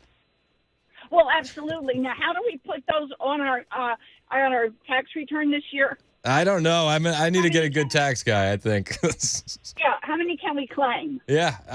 There's 10 million. I feel like there's enough for quite a few people. Oh, sure. We all get a few. Well, I appreciate you guys. I'm at work. You have a good day. Hey, thank you, Anna. Have a great day at work. Hey, everybody's got to get out and vote. Don't sit home on your hind. Go vote. No hiney sitting allowed, Anna. I respect that. Right. Yep. Okay. Bye. All right, later. Anna's got to get to work. Love it, dude. Anna's the best. Yeah, great. Works at 11. She's like, I'm working soon. I'm on my way. I'm almost there. I'm like, okay, we'll get you on. Don't worry. Of course we'll get Anna. Yeah, come on. She's a valued member of the team. Of course. Guests. Refer to them as guests. I don't know. Like, usually guests would, like, buy some groceries or something, you know? Yeah, bring a bottle of wine over. You know yeah. what I mean? Yeah. Right? You've had guests over Yeah, before. of course. Yeah, they bring dessert or, yeah. Guests bring something to the table. Yeah. Newcomers. It's interesting. It's interesting. That's what the Biden White House is referring to them as. Seeing a lot of people on the Members Nutrition Super Text line say illegal newcomers. Illegal newcomers. Bingo. Illegal alien newcomers. I saw $48.91. 4059 said, why don't they just call them what they want to? New voters. Yep, exactly. New voters. Yep. Remember, you're not being replaced. You're a bigot for thinking that, but it's also good that it's happening, right? At the same time, both things are true, right? That's what the left tells us. Don't notice it. It's good that it's happening. Got it. Trump was on fire over the weekend in Richmond, Virginia. He actually talked about Fannie, and we've had this conversation across multiple shows. Is it Fannie? Is it Fannie? I've chosen to say Fannie because it's more fun. I agree with that. Bring the fun. Look, I was indicted by Fannie in Georgia. Fannie. How did that work out? And her lover, Nathan Wade. And they hired him for almost $1 million because of his great experience. Of course, he didn't have any experience. He had experience in something else. You know that. A lot of experience. And at that, I'm quite sure he was very good based on the fact that she called him 2,000 times. I didn't know the gentleman. I didn't know him. Oh, you have 2,000 phone calls, 3,500 text messages. 3,500 text messages, 2,000 phone calls. He goes on to say, I don't think I've called Melania that many times. He's so funny. I mean, Fannie. We're going to find out if she is removed from that case pretty soon here. I would imagine. They're saying in this week or next week, correct? Yeah, believe so. What do you think the odds are that she gets removed? Gosh. Are we at 50-50? Really? Only that? I was going to go like 60-40 she gets removed, but you're right. I mean, maybe drop that down. I could see 60-40. I think it's likely now. I think it's likely. Last week was not great. No. For her. I still can't get over that she wore her dress backwards. Yeah, that was interesting. To say the least. Who does that? I don't know. At first I was like, is it really? And then I saw pictures like, I mean, that's backwards. That dress was backwards. That's backwards. I don't know a lot about dresses, but I felt like that was backwards. If there's a zipper in the front, it would have to be a decorative zipper. Yeah, exactly. No, it's not a decorative zipper. No. I've never helped Hannah put on a dress with the zipper in the front. Well, they wouldn't need help in that scenario. That's true. And I'd also say, hey, I think your dress is backwards. I think you did something wrong here. I'm not an expert. Yeah. I mean, geez. And then you hear about Fannie Willis, how her deputy Jeff DeSantis. It looks like it. Yeah. You would say DeSantis, but it's with an I instead of an E. Yeah, but it's I don't want to besmirch the man. Exactly. I don't want to besmirch the man. It's disrespectful. So it's disgusting. Exclusive partner of Fannie Willis's deputy Jeff DeSantis works with the Biden 2024 campaign. Chris Huttman, the business partner of Fulton County's Deputy District Attorney Jeff DeSantis, works with President Joe Biden's reelection campaign. Financial disclosures reviewed by Breitbart show. Is there like are any of these cases on the up and up? Spoiler alert: no. But I will say this: they've all really helped out Trump in the long run. All of these cases have. Because people are seeing that the politicization of the DOJ and how they're coming after him. And people aren't having it. Trump wasn't just in Richmond over the weekend. He was also in North Carolina, and he talked about the weaponization of the Justice Department. And it's no wonder Joe Biden and his thugs are so desperate to stop us, because they know that we are the only ones who can stop them. We will stop them. They are bad people. They use weaponization of Justice Department. Let's go after my political opponent because I can't speak. I can't communicate. I can't debate. I can't stand in a location that they tell me. I keep falling down when I walk up a flight of stairs. You know, this clip is kind of funny, but I'm like, I heard him saying this. I'm like, the fake news is going to run this and be like, Trump admits that he's lost a step. I can't communicate. I can't debate. I can't stand at a location that they tell me. I keep falling down when I walk up a flight of stairs. That's why they're weaponizing law enforcement for high-level election interference, where Joe Biden goes after his political opponent. He should drop all charges against me. Every one of these 91 counts, they're not 91 counts. They're not legit. They're Biden counts.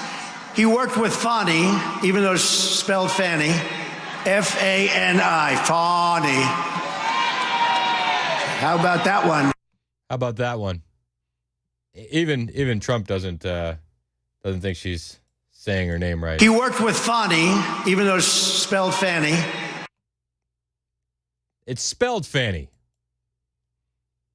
That's how it's spelled. He worked with Fani, even though it's spelled Fanny. F-A-N-I, Fani. 1052 on Super Talk 99.7 WTN.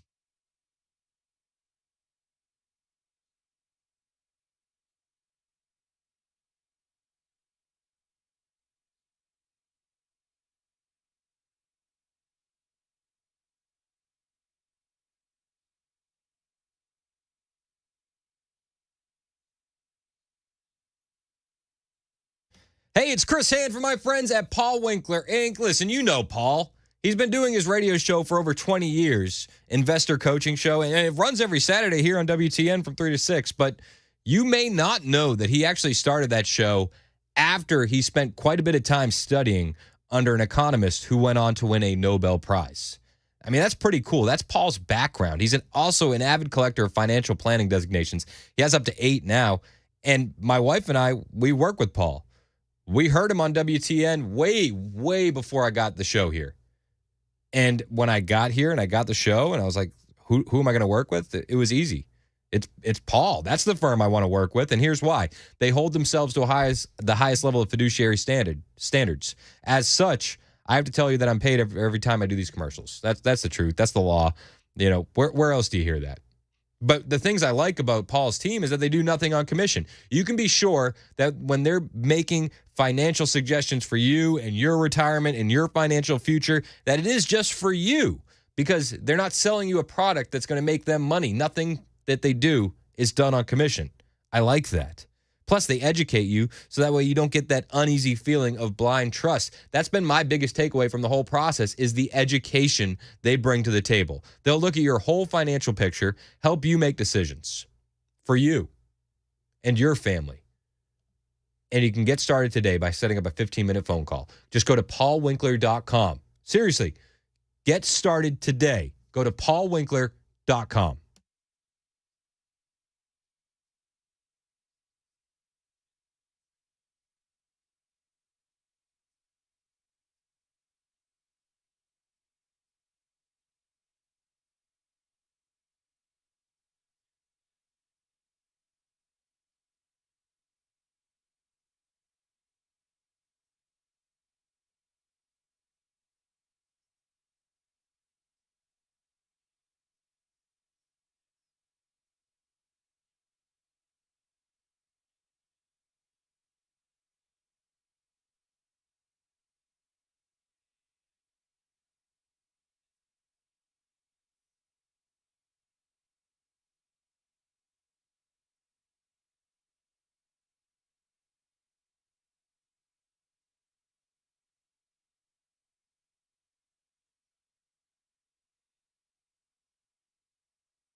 11 o'clock on the dot. I'm Ken Weaver with your top stories. Waves of rain coming. Tell you about it during the full forecast in 2 minutes. Well, the U.S. Supreme Court says Donald Trump stays on Colorado's ballot for tomorrow's Super Tuesday primary, reversing a previous Colorado Supreme Court decision barring him from the ballot, claiming he took part in insurrection related to the U.S. Capitol riot in 2021. Kate Shaw has more on this unanimous decision. Interestingly, this opinion is a per curiam opinion, meaning there's no specific identified author. It's sort of a depersonalized opinion of the court, essentially saying the only way to enforce this provision of the 14th Amendment is by Congress. The bottom line is unanimous that Colorado has to keep President Trump on the ballot, and so does every other state. So I think we're done with seeing state litigation. So nothing in the ruling is specific about what Trump is alleged to have done around the 2020 election. All of those questions still to come next month when the Supreme Court takes up another major case on his conduct.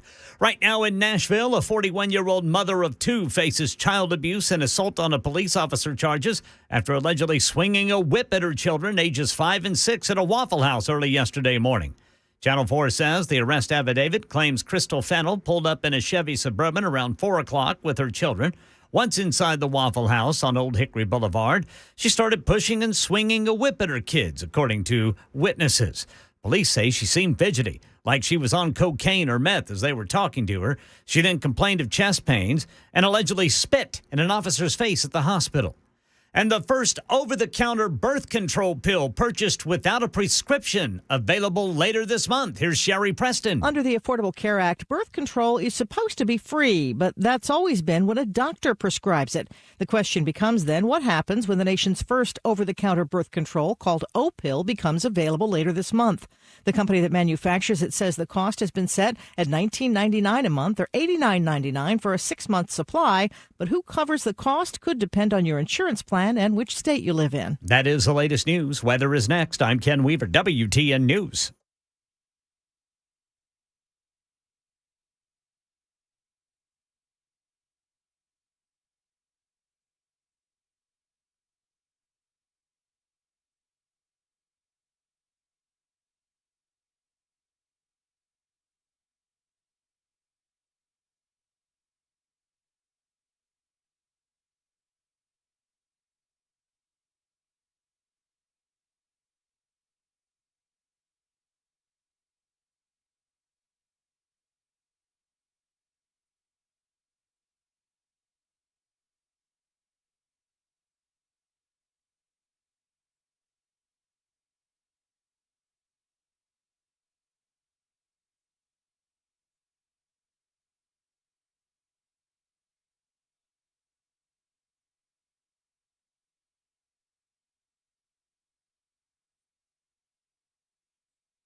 $11:05 on Super Talk 99.7 WTN. My name is Chris Hand. This got an interesting tweet from a guy named Randy. He said, who are these clowns on the air right now in Nashville? At Nikki Haley, conservative Republican here. And then he said, he was talking about me and you, Mac. He said, have either of you actually governed or just two more experts? So, no, I haven't governed, Randy. Have you governed, Mac? Other than this radio show, no, I don't govern much. We don't. Well, he tweeted at me. He's not happy with our Nikki Haley take. Oh. Okay. He called us clowns. What a ridiculous clown show. So, my feelings are hurt. Forgot my red nose. Dang. That's funny. You should call in. Yeah. Join the show. Yeah. Randy, if you're listening, 615-737-9986. I'd love to know why you like Nikki Haley. So there are Nikki Haley Republicans out there. This could be a bot. Just full disclosure. This is AI. Randy could be a Russian bot. Also, Randy, if you're in the neighborhood tomorrow and you want to, maybe if you're thinking about Nikki Haley Super Tuesday, you want to rub our noses in it. You can do it in person, live. We have a Super Talk Live event happening tomorrow at the Nashville Palace. It's going to be awesome. Free event, Randy. You don't have to pay anything to come in, and we'll watch the results come in together. Has Randy ever governed? Do you think Randy's governed? Is Randy governing regularly? All I got is his Twitter bio. Yeah, what do you got on Randy? He's a delegate candidate committed to Haley, it says on his Twitter bio. I don't know. But maybe, Randy, come rub our noses in it live. Let's go. Maybe she got DC. She's queen of the swamp. But if you want to come and watch the results roll in live with us, we're going to do it at the Nashville Palace tomorrow night, starting at 6. Dan's going to be there, myself, Murphy, Brian Wilson. We're going to have a blast. And it all starts at 6. Details are at 997wtn.com.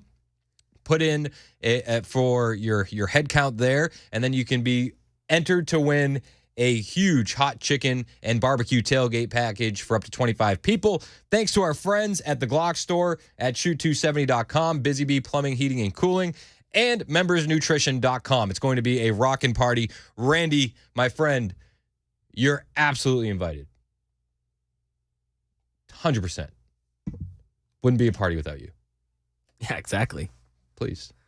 Need a little competition, a little competitive spirit there. That'd be good. That'd be healthy. Start taking wagers. Who are these clowns on the air? Show starts at 9, Randy. Come on, man. Mac is on day 15 wearing Kansas City Chiefs gear. That's true. Day 15. Do you feel like it's like winding down? No, I've got a lot in stock. Got a lot. Yeah, I've got hats, I've got socks, I've got a couple more shirts. Pulled out the winter coat last week on the one day it was cold when it was like 30 degrees, so I got that out of the way. So running out of sweatshirt, jacket type things, but we'll figure it out. Yeah. Yep. Jason on the Members Nutrition Super Text line said, did Mac get you a Chiefs hat, Chris? And I said, no, I'm actually wearing my Boston Braves hat. Yeah, it's pretty sick. It's a sick hat. If you can see it on Super Talk TV, it's before the Braves were in Atlanta, they were in Boston. Yep. So it's my Boston Braves hat, not a Chiefs hat. I wouldn't stoop that low. The fan base full of bank robbers. If it looks like, if anything, it would be more Blackhawks. It does have a Blackhawks vibe. The colors, yeah, more of that. Yeah. Yep. A lot more headdress than the Chiefs really go with these days. It's true. It's fair. Veered off the headdress a lot. Really never had it in the logo, but yeah. No, they don't do that. Just the racist chop. All right, here's a story that I wanted to get to that I'm actually pretty hype about. I mentioned it to you off the air. Tennessee looking to ban geoengineering and weather modification. It's right up your alley. I mean, you see the sky. Yes, I do see the sky. Everybody sees the sky. So this is coming on the heels of New Hampshire banning it. Representative Monty Fritz, who's out of District 32 in Kingston, and Senator Steve Sutherland out of Morristown, have introduced legislation to prohibit the federal government from engaging in geoengineering experimentation over Tennessee. I reached out to Monty Fritz on the Twitter machine. That's how I found out that Randy called me a clown.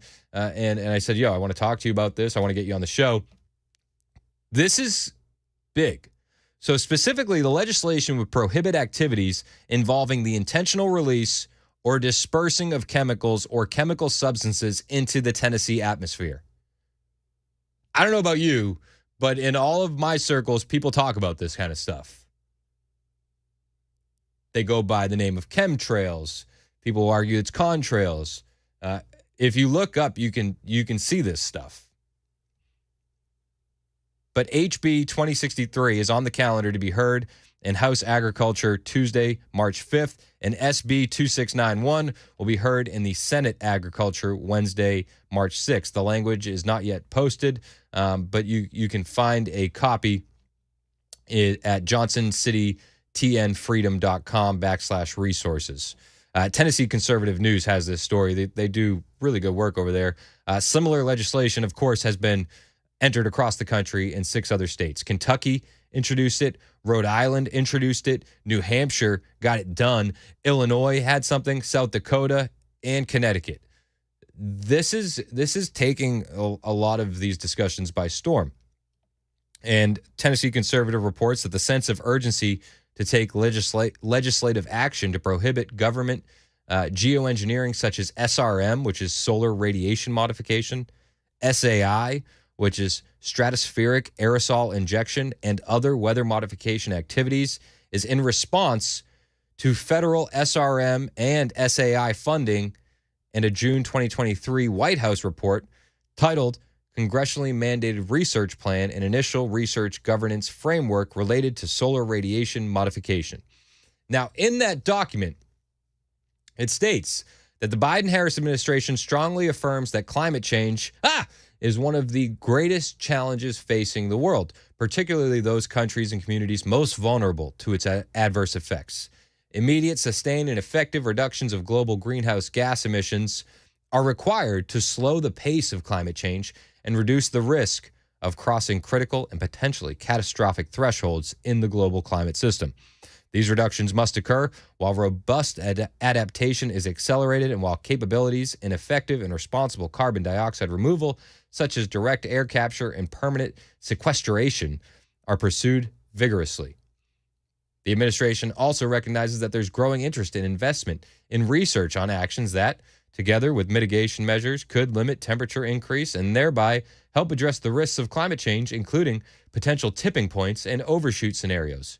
For example, academia, philanthropy, and private sector have examined preliminary applications of climate intervention techniques, such as stratospheric aerosol injection and marine cloud brightening, techniques categorized as solar radiation modification, hereafter SRM, intended to rapidly limit temperature increase. Alongside the potential benefits of such actions, serious concerns have been raised about the potential outcomes of SRM. These unknowns and the ever-evolving understanding of complex Earth systems provide a compelling case for research and for better understand both the potential benefits and risks. So the document says that this stuff is taking place. It acknowledges that SRMs are blocking the sun with aerosols, and the implications aren't understood. Nobody knows what the long-term ramifications of this are.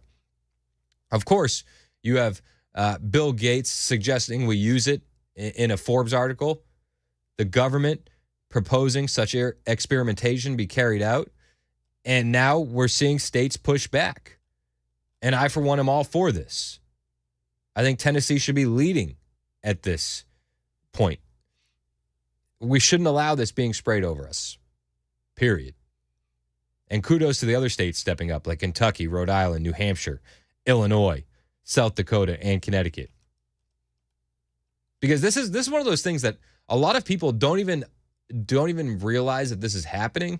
They think it's one of those conspiracy theories, but this has been happening for quite a long time. Now, the exact reasons can be debated, but it's happening. The government admits that it's happening. Bill Gates wants to push it. And now Shout out to Monty Fritz and Senator Steve Sutherland for introducing legislation to prohibit it from happening in Tennessee. I think this is a huge step forward and something that people should be paying attention to and cheering on. Why would we want the federal government spraying chemicals into the air to decrease the temperature? Like, it's just insane. Insane. Because in that scenario, you are the guinea pig. Tennessee is the guinea pig, and your families are the guinea pig. Because they have no idea what the long-term ramifications of this kind of stuff are. None. Plus, if we're so worried about all this, the climate change, isn't that why Obama bought his house right there on the coast at Martha's Vineyard? So that way he can watch the sea levels on his own? Keep an eye on it. I mean, this is a good step in the right direction. It honestly is. And I think that people should cheer this on. And again, shout out to Monty Fritz and Steve Sutherland. Another big conspiracy theory that is becoming more apparent. There's a criminal investigation underway in the death of Mitch McConnell's sister-in-law. Did you hear that? Yeah. She was the CEO of the Foremost Group, Angela Chow, sister-in-law of Senate Minority Leader Mitch McConnell. She was found dead in her Tesla, I believe it was, submerged in a small pond in a Texas town near Austin. Oh. The county sheriff's office is now saying that the incident was not a typical accident. And although preliminary investigation indicated this was an unfortunate accident, the sheriff's office is still investigating this accident as a criminal matter until they have sufficient evidence to rule out criminal activity. A lot of people, when this happened, they were like, whoa, did you hear about McConnell's sister-in-law? Because McConnell is married to Elaine Chow, who is the sister of Angela Chow, who's the Foremost Group CEO. And Elaine Chow served as secretary of both U.S. Labor and U.S. Transportation Departments. So this is her sister. A lot of people wonder what the connections are and if there could be a criminal element, because I think it was Peter Schweizer's last book. He was writing about McConnell's personal fortune and how it really came about because of the Chinese Communist Party, and how his personal fortune could lead to decisions sympathetic towards the Chinese Communist Party. He wrote, when it comes to Mitch McConnell, it's pretty clear his financial fortunes are fused with those of the Chow family. In fact, James Chow gave him a gift more than a decade ago between $5 and $25 million. And that, basically quadrupled his net worth overnight. And when Elaine Chow became the transportation secretary, when she took official delegations as transportation secretary to China, she planned and wanted to bring her sister and father along those trips. So you have this fusing of the Chow family and Mitch McConnell to the Chinese state, and it creates circumstances where if Mitch McConnell were to do something that Beijing did not like, they could literally destroy the business overnight. I don't know if there are any ties there. I think it's just interesting that, how many super texters were telling us about Mitch McConnell's sister-in-law dying? Oh, gosh. Nonstop. Everybody saying this doesn't smell right, this doesn't pass the sniff test, McConnell's got ties to China, yada, yada, yada. Well, apparently the sheriff's office in that county agrees with you on the members' nutrition super text line, and they are going to look at this as a criminal matter until they have sufficient evidence to rule out criminal activity. Fascinating. Does that not get the almonds activated? You know what I mean? She was in a Tesla, right? And the Tesla backed into the lake or into the pond. How does that work?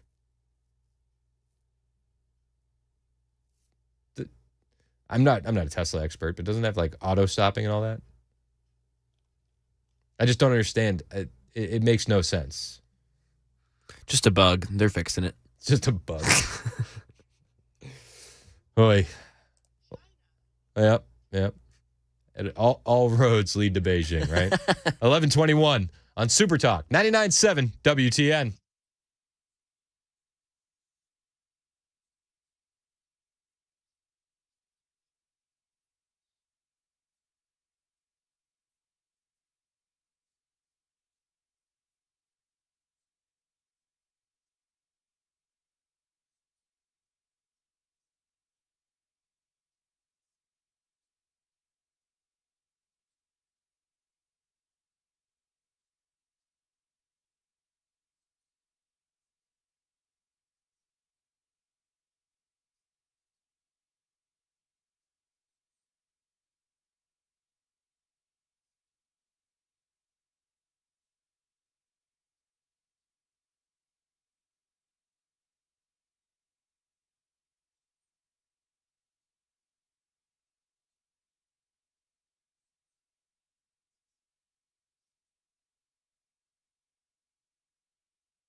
Locked in a basement, a hammer swung at her, and a dog sicked on her. Details at 11:30 on Super Talk 99.7 WTN.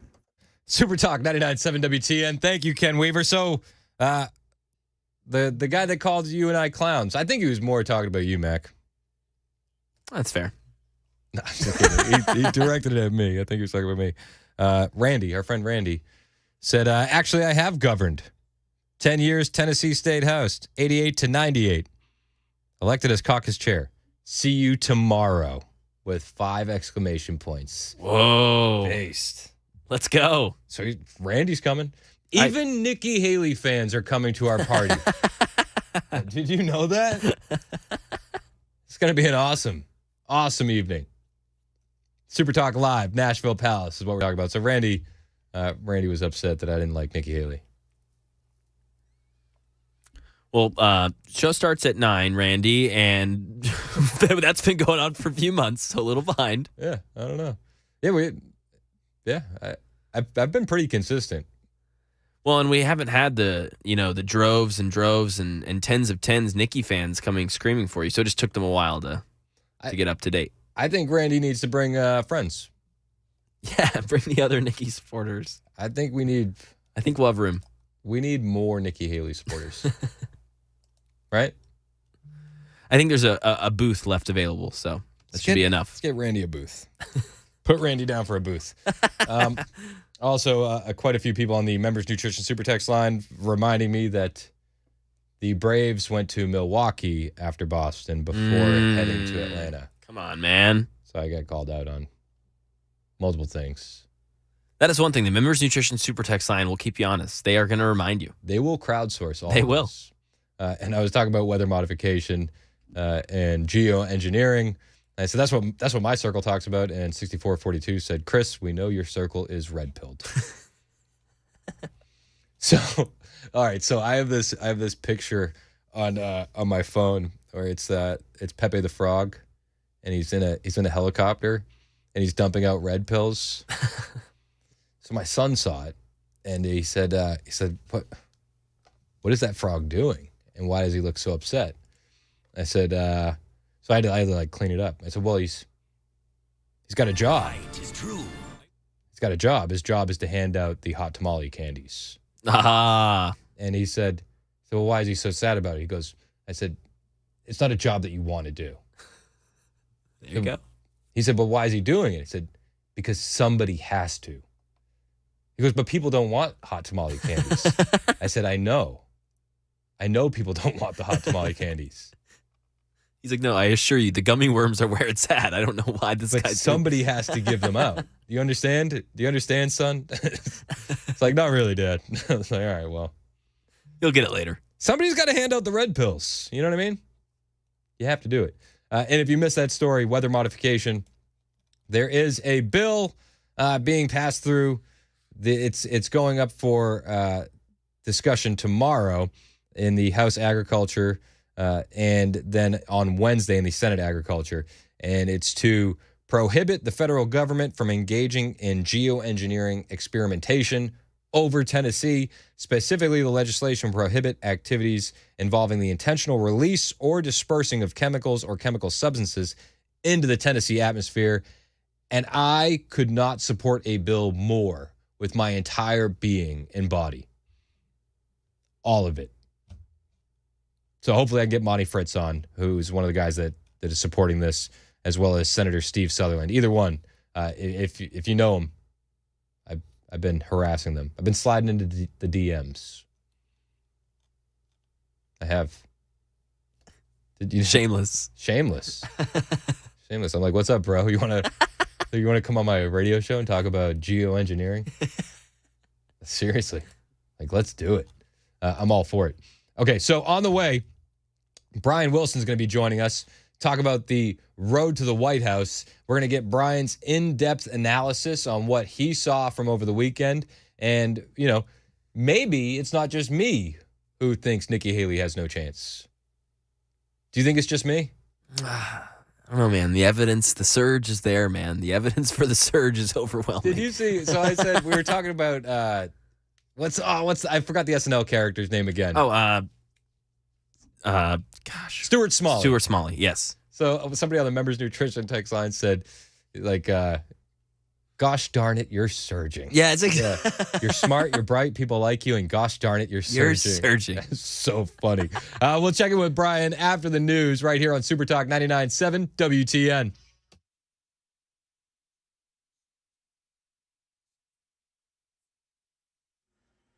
I'm Ken Weaver with your top stories. Got waves of rain coming this week. Full forecast in 2 minutes. Right now in our nation's capital, the Supreme Court today allowing Donald Trump to stay on Colorado's presidential ballot, rejecting a state Supreme Court decision barring him from the election because of his alleged involvement in the January 6th attacks on the U.S. Capitol.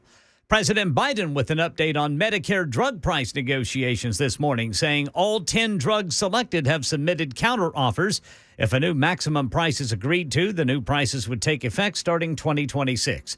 And right now in Nashville, a man accused of keeping a woman in a basement for 3 days without food or water is in custody.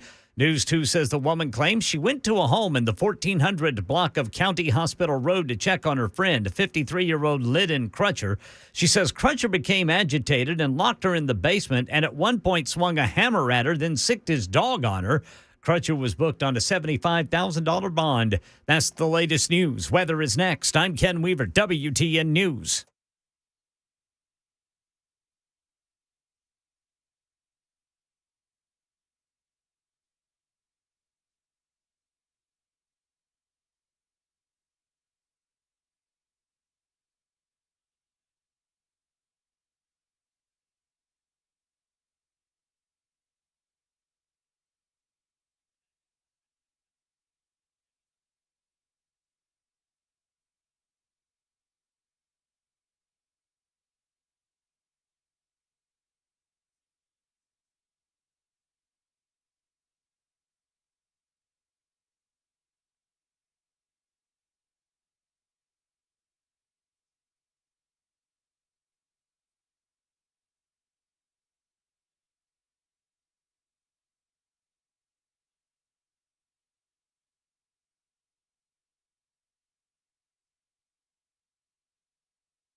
11:35 on Super Talk 99.7 WTN. My name is Chris Hand. You can find me on Instagram, Twitter, True Social. All of them are at Chris Hand on air.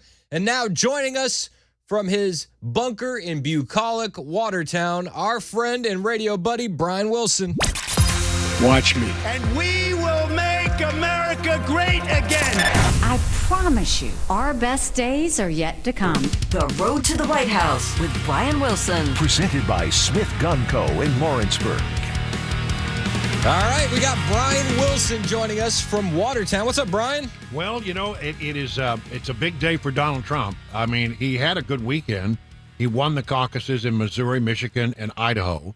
And today, in what was not really a huge surprise, everybody sort of thought it was going to fall this way, the Supreme Court sort of, did a number on the state of Colorado telling you, are you idiots? You cannot take him off the ballot, claiming it's in the 14th Amendment, and it's 9-0. Well, I said this earlier. I expected it to be 8-1 because, we have that one justice who is not a biologist. Yeah, that's right. I left out in the possibility of 8-1, but I thought it was going to be overwhelmingly in favor. And when you have 9 justices, including the 3 liberals on the court, saying that, your legal argument is weak, and this puts an end to all of this nonsense about the 14th Amendment, which I've never really thought there was much of an argument. I mean, a lot of people thought it might be 9-0, and it was, and that's a huge thing. Now, there's another case that the high court will hear regarding immunity.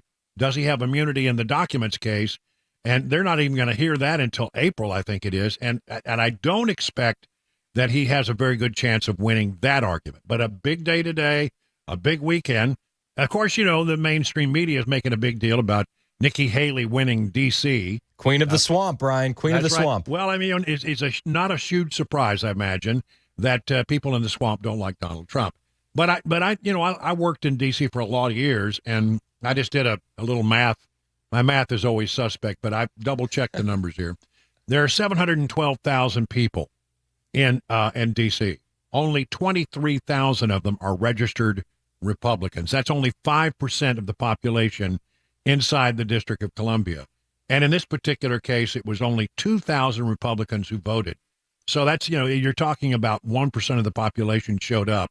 And look, a lot of people in D.C., if they're Republicans, they're very moderate Republicans. So not surprising that Nikki Haley won this one, but it doesn't mean anything. In the grand scheme of things, what matters is what happens tomorrow.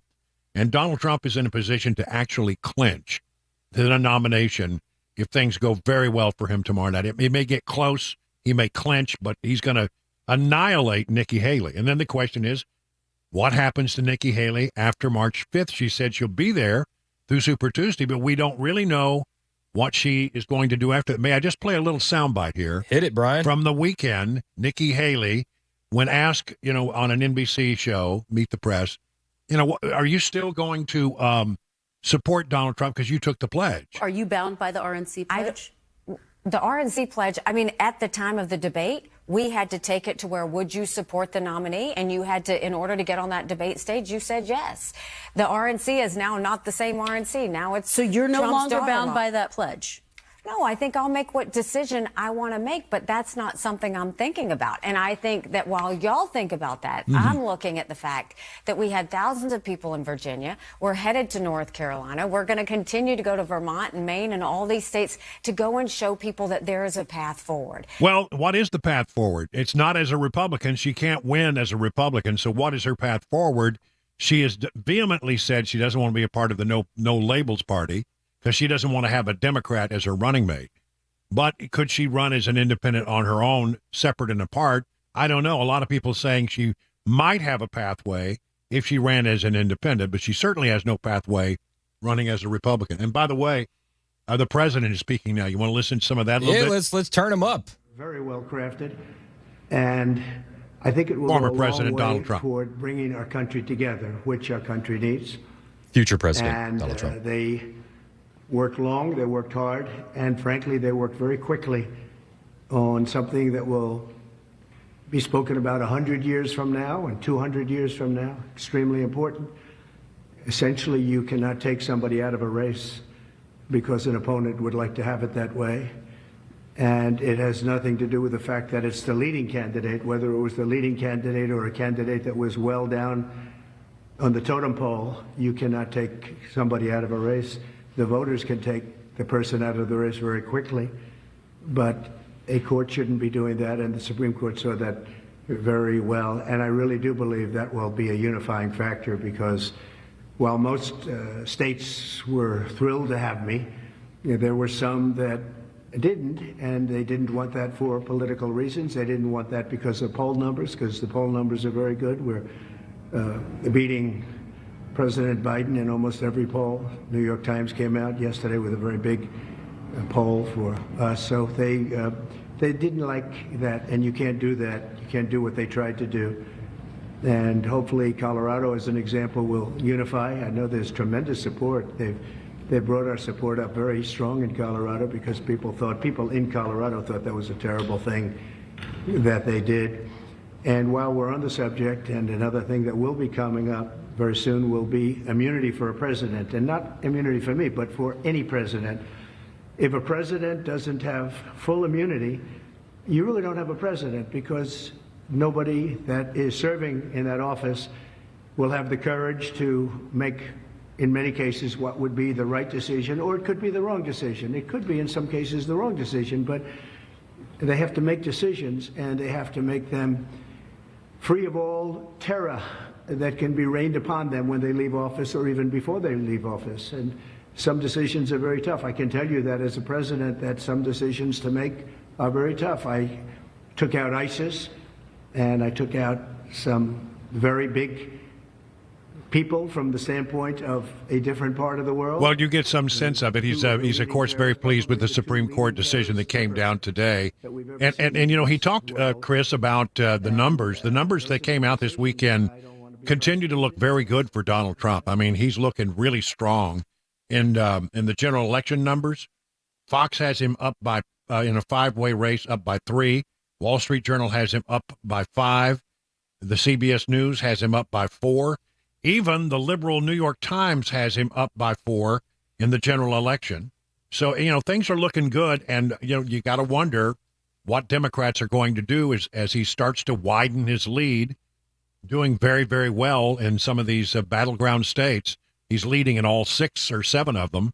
So, I mean, it's looking pretty good for him. And one wonders, what are Democrats going to do? Well, when is too late for them to pull Biden as the nominee? Well, when's the line in the sand where it's like, okay, we've gone too far, he's got to be the guy? Well, I think he's going to clinch. He could clinch tonight as well, or tomorrow night, and he could become the Democrat nominee. He'll have enough votes. What is it? The number, I got it right here. He needs 2,330 to clinch, and there are 2,827 available. So good chance he'll clinch, and then he is the kingmaker if he wants to be. He can go to the convention and he can insist that they nominate him. But I noted that in 1968, LBJ got out as late as March 31st of that year, in 1968. That's when he bailed out and said, I'm not going to be a candidate. He'd already been in and had won some of he had competition, but he had won already in, I think, in New Hampshire. And some of the other states weren't even on the horizon yet. And we didn't have a Super Tuesday back then. So, you know, he was making a decision that late, and they still were able to come up with a Democrat nominee in Hubert Humphrey.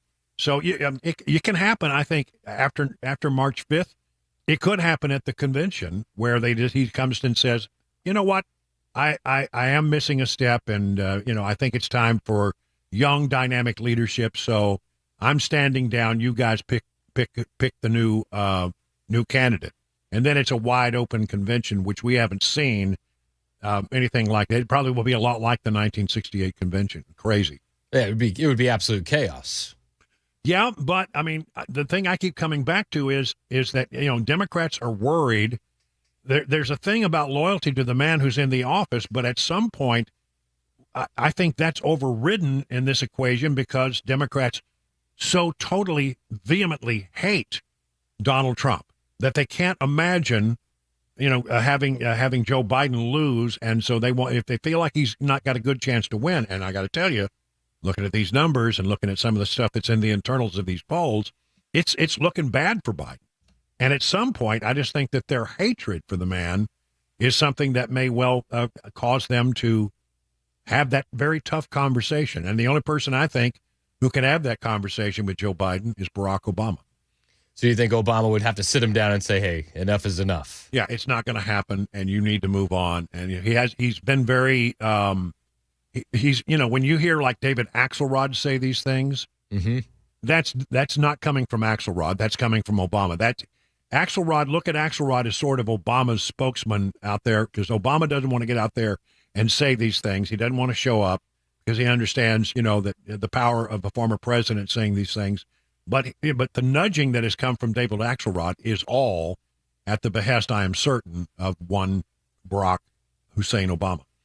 Yeah, I mean, it's going to be absolutely insane as we get down to the wire. I'm looking forward to hanging out with you tomorrow night. Are you excited for our party, Brian? I am, and when I do the hit with you tomorrow about this time, I'll be here, and then I'll be going straight over to the Palace to do my show starting at 3:00. Oh, nice. And, yeah, so I'll be over there for the entire show, and then you guys are going to join us at 6, and there's still time for you to get a table. Or a place to sit, rather. Just, go to 997WTN.com. Yeah, and then that give it a little RSVP. And that gets you signed up for the massive hot chicken and barbecue tailgate platter for up to 25 people. Which I hope that whoever wins that will consider me one of their 25 friends, is what I'm hoping. Listen, I had my wife sign up and my kids sign up. I said I didn't see anything in the rules about significant others. I know, yeah, so you got some ringers that you may win this thing. Exactly. Right. I got times are tight in this economy with Bidenomics, That's exactly right. And my boys can eat, so a tailgate platter for 25, that's a good deal. All right. Well, I look forward to seeing you. And thanks for letting me be on your show. Of course, man. We'll talk again tomorrow. Brian Wilson joining us from Bucolic, Watertown. We're going to be joined by Matt Murphy next. See what he's got coming up on the show today. Hang out with us. It's 11:47 on Super Talk 99.7 WTN.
Super Talk 99.7 WTN. My name is Chris Hand. I was just getting a little breakdown on what Matt Murphy can do with poker tournaments and all that. And I said to him, so this is what you can do without kids. You can go to poker tournaments over the weekend. And that is correct. You could do it with kids, but you're probably not a very good parent. No. If you take your kids to the casino. One second, little Jack. Leave them in the back seat while you're on a FaceTime call. Hang out over there in the bar for the next 5 hours while I play in this poker tournament. Yeah. They'll bring you Shirley Temples for free. And bring me my whiskey Coke. Just tip them. Tip them a quarter every time they come by, kid. Tip your waiters and waitresses.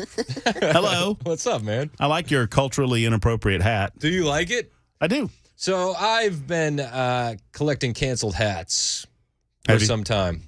And this is my Boston Braves.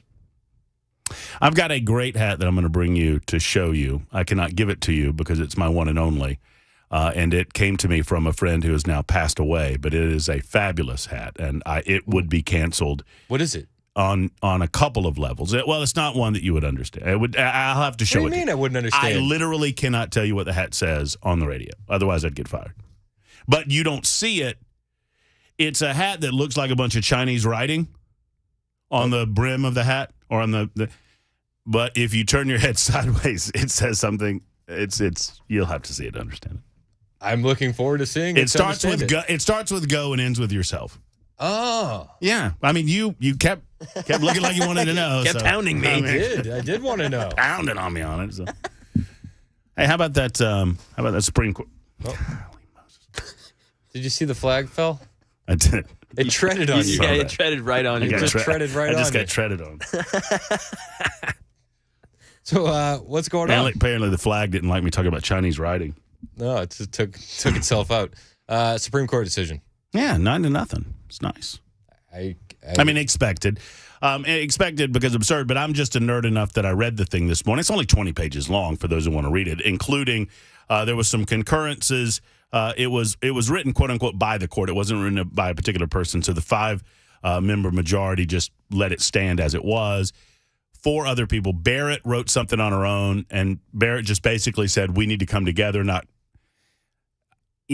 Barrett felt the need to say, hey, the court needs to bring people together, not tear people apart. And I didn't think we have to go this far. And then the 3 liberal justices had a few things to say. They were basically butthurt that they had to join the majority.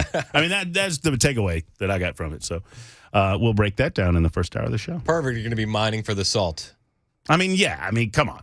I mean, what the liberals seem to be arguing that while they agree that Colorado had no ability to make this a state issue when it was really a federal issue and a congressional issue, they seem to be arguing that, but we were asked about Colorado.